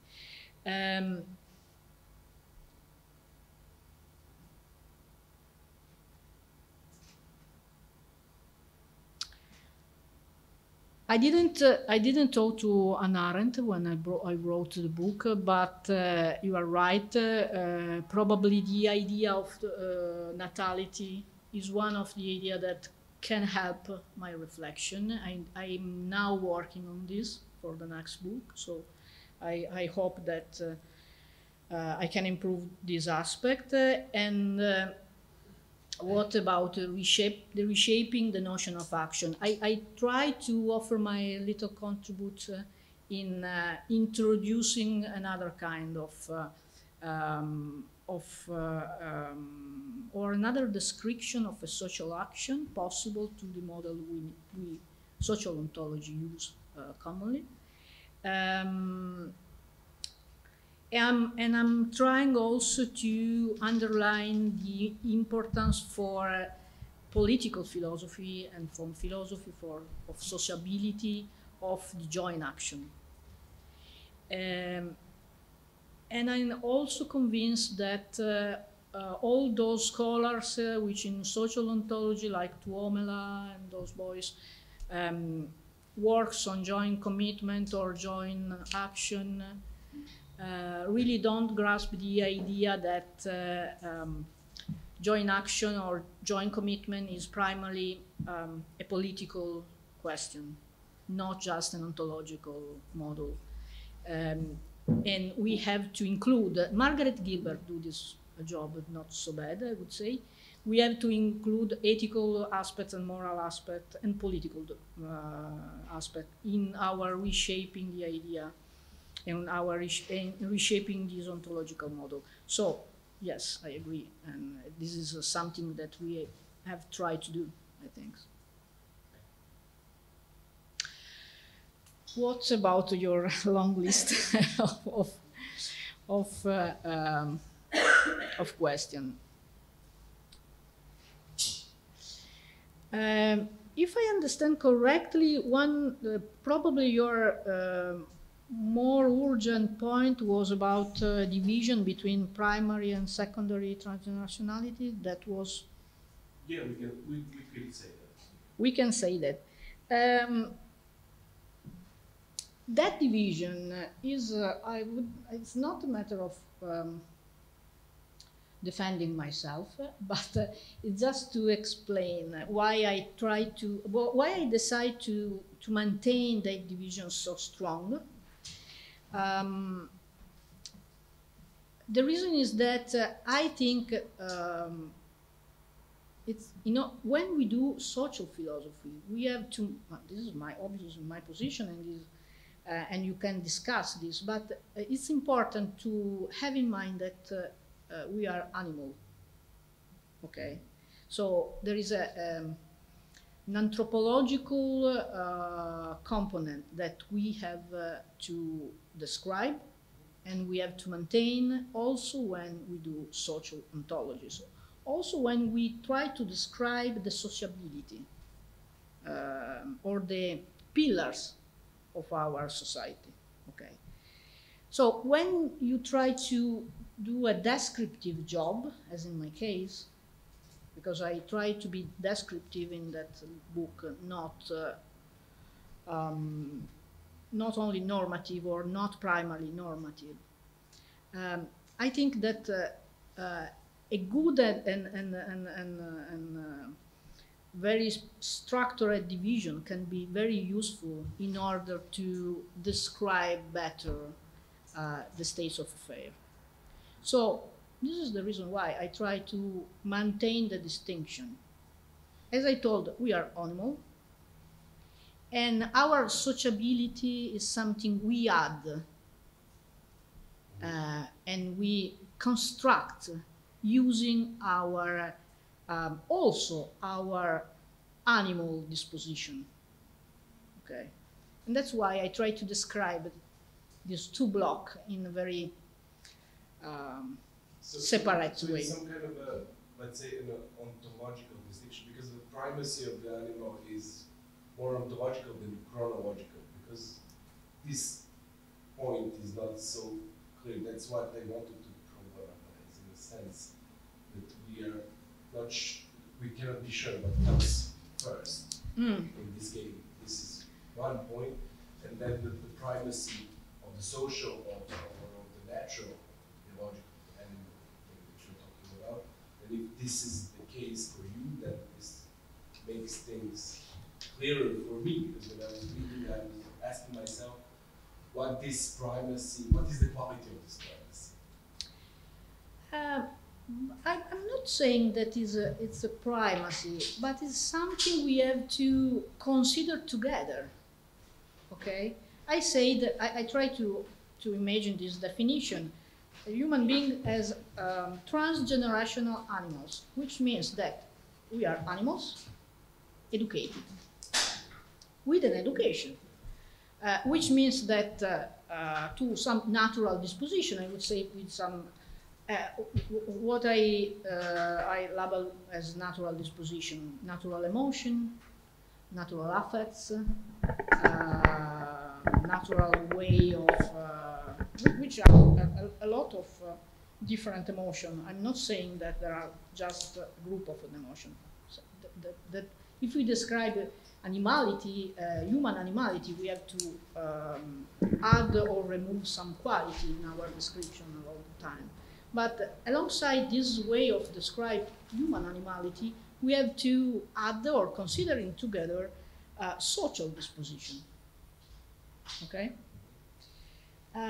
it's a starting point. Obviously, you can say, okay, it's not true, or is very deeply something that we have to discuss, that we are animal plus education. But it's a philosophical vision. And as I declare at the very starting point of my presentation, I assume some starting theoretical starting point. You can agree or not, simply. Okay. I missed something very important from the point you raised. No, maybe if that was the most important for you, then we should keep on that. That's okay. Perfectly fine. Thank you. We now go to the last panel. There will be Marian Ivkovic, who works on critical theory, particularly on acts-of-connect, theory of recognition, and the understanding of social domination. Srđan Pradanovic, who is working on critical pragmatism and theories of common sense, and myself, and I will have questions regarding social ontology and understanding of emotions. So again, please be brief with 5 minutes, if it's possible. Marian. Well, I enjoyed the book very much, of course, and it was very inspiring. So lots of questions came to mind, but let me just limit myself to one comment, which also has a question at the end. So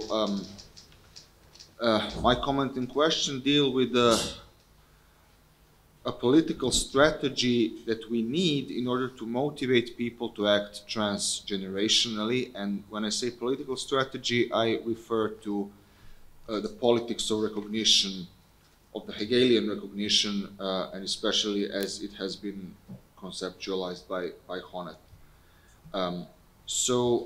I was wondering about the kinds of relations of recognition that we need in the present in order to be motivated to take transgenerational actions and recognize future generations.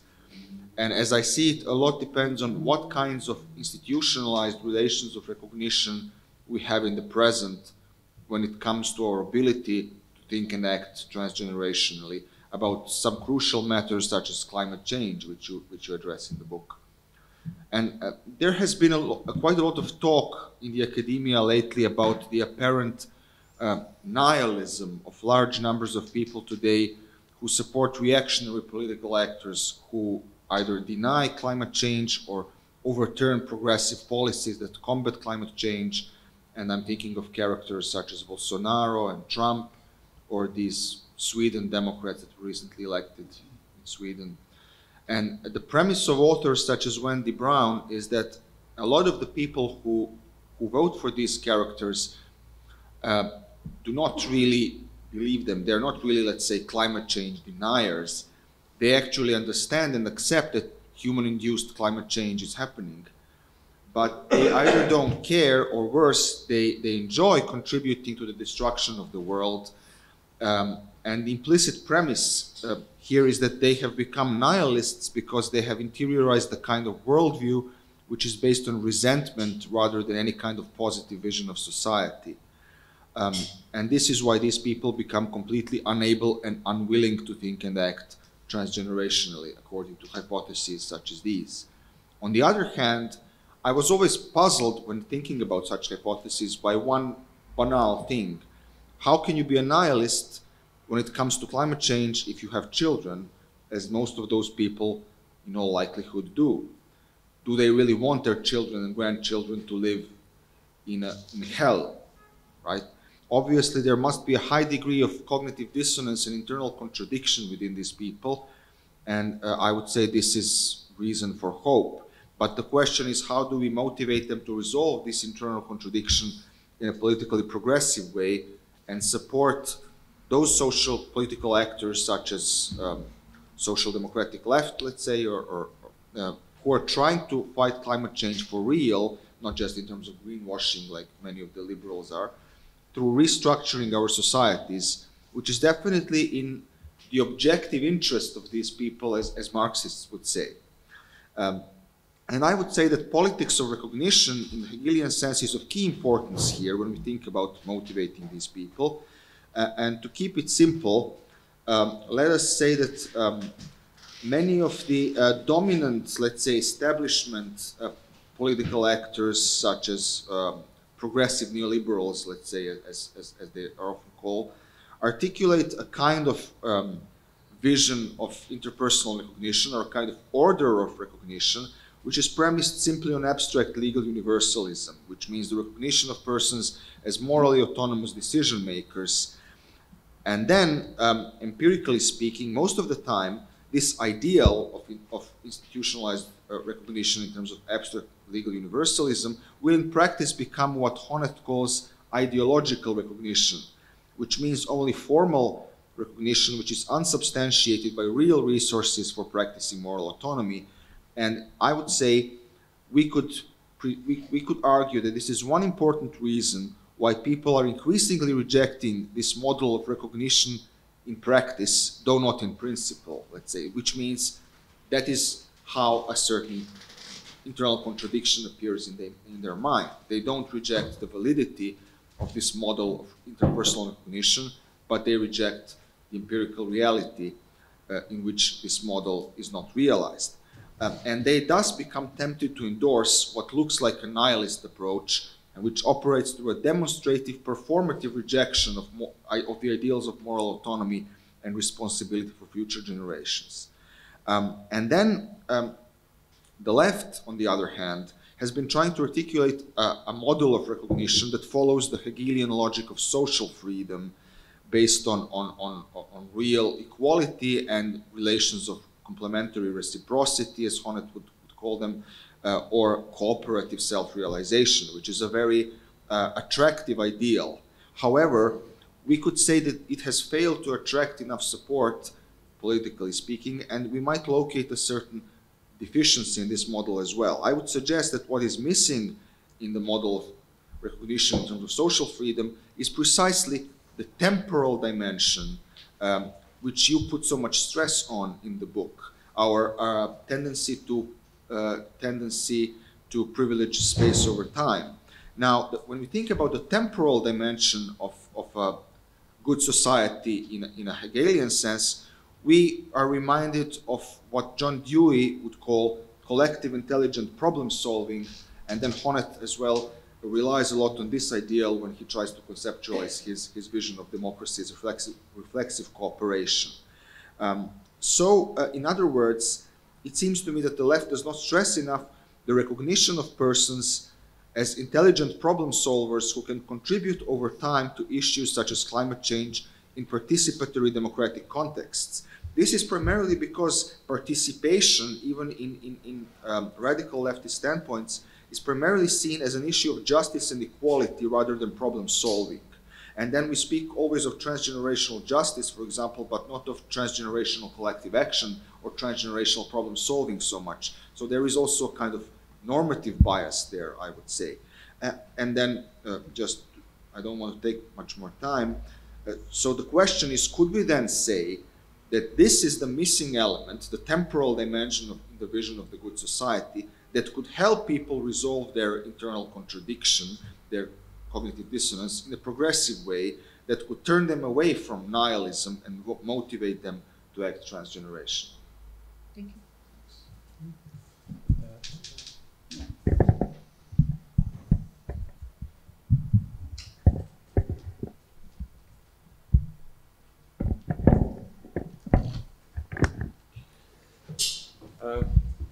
First of all, thank you for this wonderful opportunity to talk about your really thought-provoking book. I found the issue of transgenerationality immensely important and often overlooked in current social theory and philosophy. My main question or comment will pertain to your interpretation of Mead in the context of articulating philosophical justification of stressing the primacy of we over the I. First of all, I totally agree with you that Mead's notion of the generalized other is a very potent term that can be applied to issues of social change and of transgenerality in that sense. However, generalized other is boundless. This attractive property of it, to be boundless in some sense, to encompass the future as well as present, is due to the fact that it is emergent in its core. It is emergent initially upon early childhood interaction, of role-playing, as we know, and later through interaction of idiosyncratic and often future-oriented I on the one hand, and the present-situated and habitual me. However, the problem is that the end state of emergent processes are notoriously difficult to predict. And this is something which Mead was quite aware of. This is where I start to see some kind of, it's an issue at the start of my comment in some sense. So, for example, in his text, Movements of Thought in the 19th Century, Mead explicitly states, like all the rest of the world, we are en route to something which we cannot foresee. We do not know where we are going, but we are on our way. In that sense, we can say that radical novelty is the only certainty. So we come now to the crux of the problem. If there is this non-linear determinism deeply embedded into the generalized other, then it seems to me that secondary transgenerationality must have some kind of limited horizon. In other words, it cannot include the long-term predictions, because in that sense, that negates also a possibility of radical social change. I'm just wondering now, does it? It seems to me that one can make an argument regarding that. And we cannot have this long-term prediction because the needs of future generations cannot be adequately comprehended from our point of time, even if we adopt the V perspective as we should. Intersubjectivity, in other words, and this is where Igor will, I suppose, talk more about this issue, is something that must be experienced in the present, even if this experience is something of a semantic law. So we experience a rupture, and then we try to see how to deal with it. And so this is my main issue. So do you think that we should exclude long-term predictions because of the stuff that I said? And now, so what would be like then the vision, or this is also a comment, but in some sense also a question. So can we see transgeneral social action, which is devoid of certainty, as something like a bet, like a constantly, like something which resembles a stock exchange bet, which is constantly context dependent and constantly updating, and which excludes this long-term prediction, which are in some sense problematic. So yeah, thank you. Thank you. And I have last question.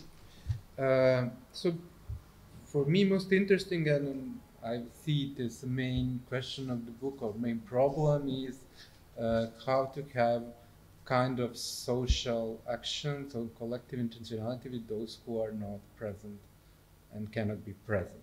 And so my first association to this problem is, as Peter mentioned, problem of anti-set experiential group, or to put it more, a bit easier problem, can I have collective emotion in a situation when there is no other present, other members of the group, so there are no sharing of phenomenal content or body exchange with others. And Stein has interesting insight into this. In one quotation, she explicitly said that grief, our grief about she's speaking when the member of the group passed, encompass even the members of the group who lived earlier or will live later. And she has explanation to it. The explanation is that in difference to shared emotion, we can have collective emotion when there is a robust pattern, there are robust evolutive cultural patterns. And I think this is important notion here, because what I think we usually deal with it in this way when we're speaking about new generation. In a national state, radical right wing usually speaking in the name of new generation, but presupposing that the robust evolutive patterns are those here to stay. And we are doing something in some way similar. We are speaking about new generation for example, at the Institute for Philosophy, Social Theory. Of course, we presuppose some changes, but we presuppose that there is some pattern, evolutive pattern that will not change. For example, that we are engaged or that we have international cooperation or similar. But also my way to deal with this question is to understand the problem in relation to those who are not members. And that is the point where Peter and I both work on the question of engaged acts. Because engaged acts typically are related to non-member of the group or to those who don't know about the event or not aware in relative sense, and where you are not have the same rules as you can use in joint commitment, because you cannot put obligation to some but you can invite them. Peter used this word, put to pledge. Mm-hmm. And I think that it cannot explain every empirical case in transgenerational act, for example, public debt, but in an ethical sense and philosophical and ontological, it makes sense to treat this transgenerational act as engagement of new generation and not as the putting them obligation. And engagement have this structure of putting a pledge, but in the same time, invitation of those who are recipient of this act to respond. But they can respond in different manners. And I think for me, it shaped well this ethical background of what we do when we are doing what you call transgenerational acts. And I have one connected question, which could be used as an example also how this can function about emotions. So my connection there is about the question of what is called in theory forward-looking and also backward-looking emotion, as some authors call it future or past-oriented emotions. It's obvious association.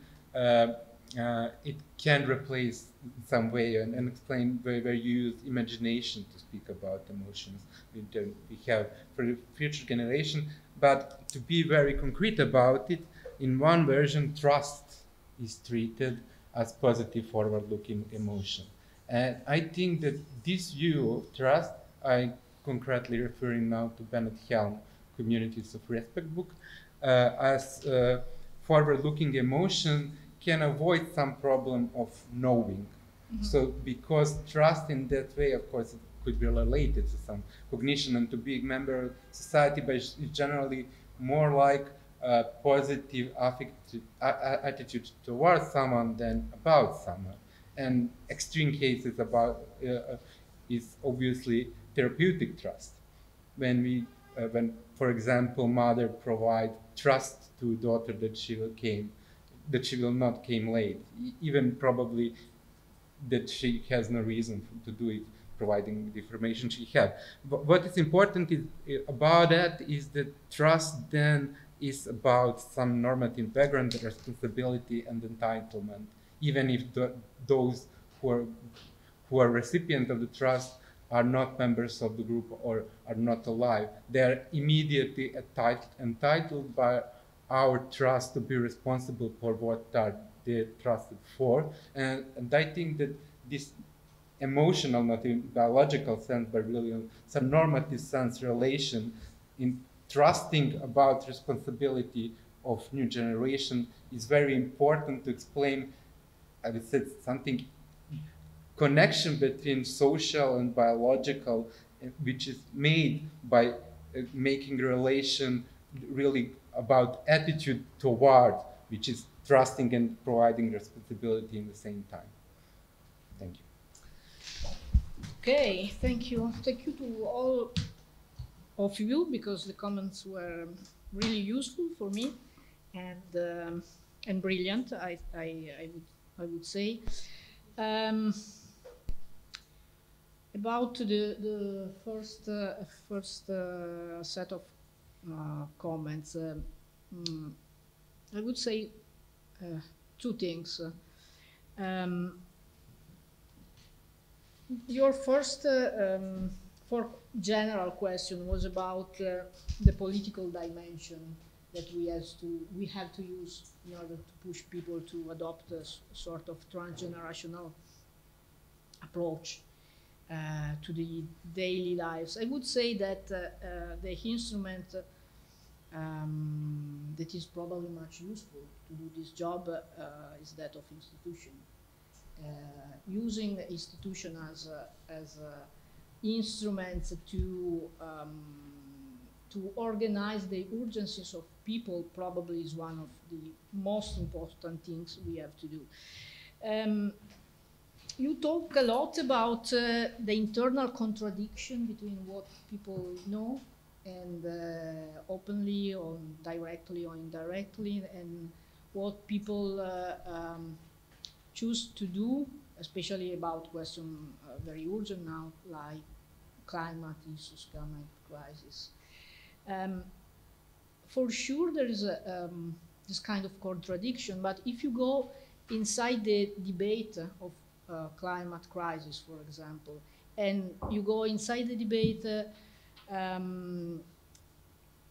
of the climate crisis in US between 70, 80, and 19, for example, you will see that in that case, the most important private and public institution would say the true story about the climate crisis to the Americans, okay? Because they try to depict an history very different from that was narrated by scientists, for example, or the people who really know what was happening to our climate situation those times. So we have probably an internal contradiction between what we have, what we decide to do, and our internal acknowledgement. But it's also important that the public debate in cases like this is organized and developed in the right way. And for the climate problem, for example, the public debate was not clear enough. A lot of good narration was told to the Americans, for example, between 18 and 19. You have to do to the history of climate change to know well this point. Maybe at a point, yes. I was wondering whether there is contradiction or acrasia. I mean, it is a witness of the will or a theoretical assumption. I say this because I always been impressed by other sectors, say, the pedophily among Christian priests, Catholic priests, because if they really believe that exists the hell, they are sure that they will go to the hell by acting this way. And nonetheless, they mostly do this. And I explain this by acrasia, and this can apply also to the climate change in a sense. Yes, you're right, of course. I was thinking more of people not having their need for recognition of moral respect on its second dimension, and then but it can also be acrasia, and then basically overriding their knowledge to act destructively because their need for recognition is a fundamental element of their subjectivity. So it's not fulfilled, they will not be able to act rationally either. But yes, of course, it can be interpreted as a weakness of the will as well. Sorry. And what about the temporal dimension? German court is the institution, legal institution, which spoke about the rule of time, which I mentioned in the presentation. So the idea that we have to think our society, in our society, that time is probably at least as important like space, or probably much more important than space. So it's a legal institution which try to to suggest that we have to, our duty is that to guarantee that future generations have at least the same rights that present generation. So the obvious answer to your question is that I'm completely, that I agree. One of the things that as philosophers we have to do is to push person to put time at the very basic level or central, in the central position to think to their society with education and with other stuff that the philosophy can use to do this as public intellectuals, for example.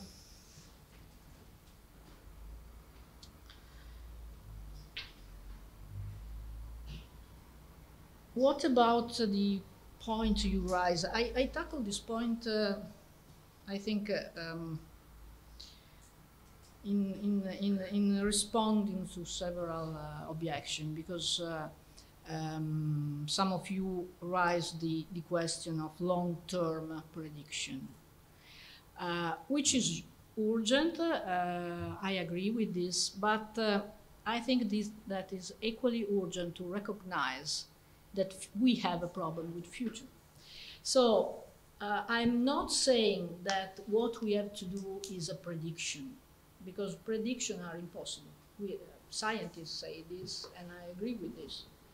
But what we can do is take the responsibility to draw some line to orienting the future, which is not the same thing to say that we have to formulate some prediction about the future. But we have to take the responsibility to recognize that whatever we do, the future, we will orient the future. Simply because we are beings acting in the society. So we take decision. It's a primary level that we have to take in care of it. Because another way to formulate the objection raised me is that of paternalism.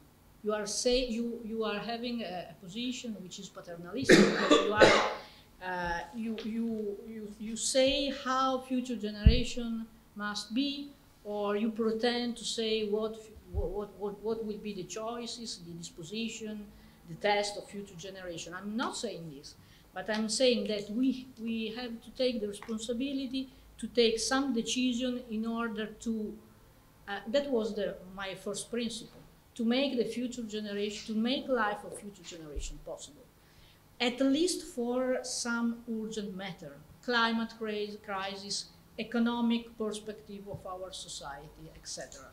So I don't pretend to describe future generation, but I think that we have to take the responsibility to create a good environment which is social environment and not only the environment of the natural environment, to allow the possibility of their life. It's a sort of weak condition, I would say.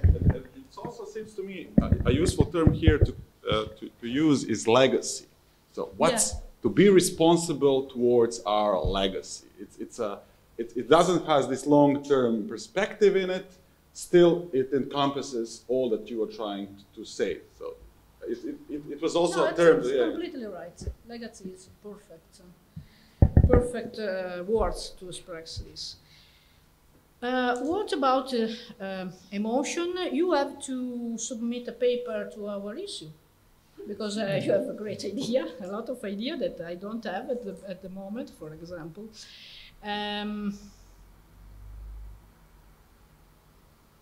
The issue for the topoi.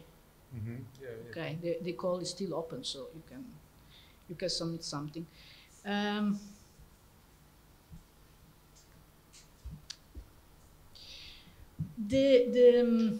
The problem we have when me and my young colleague, taught to the issue of topoi is that in the in a practical and political dimension, if we have to think about transgenerationality, one thing we have to do is try to understand what type of engagement is possible to have with someone which, in some case, not often or not in every case, do not exist. And in order to understand, understanding this is particularly important because if we are able to detach the type of emotion we direct to this kind of entity, is a preliminary thing in order to organize political response to the urgencies we have in contemporary society, like climate crisis, for example. Our impression is that, which is not only an impression, I think that cognitive science can say something very, but also moral philosopher can say something important on this matter. The emotion we have toward the future entities something are empty in some sense, because those entities are empty.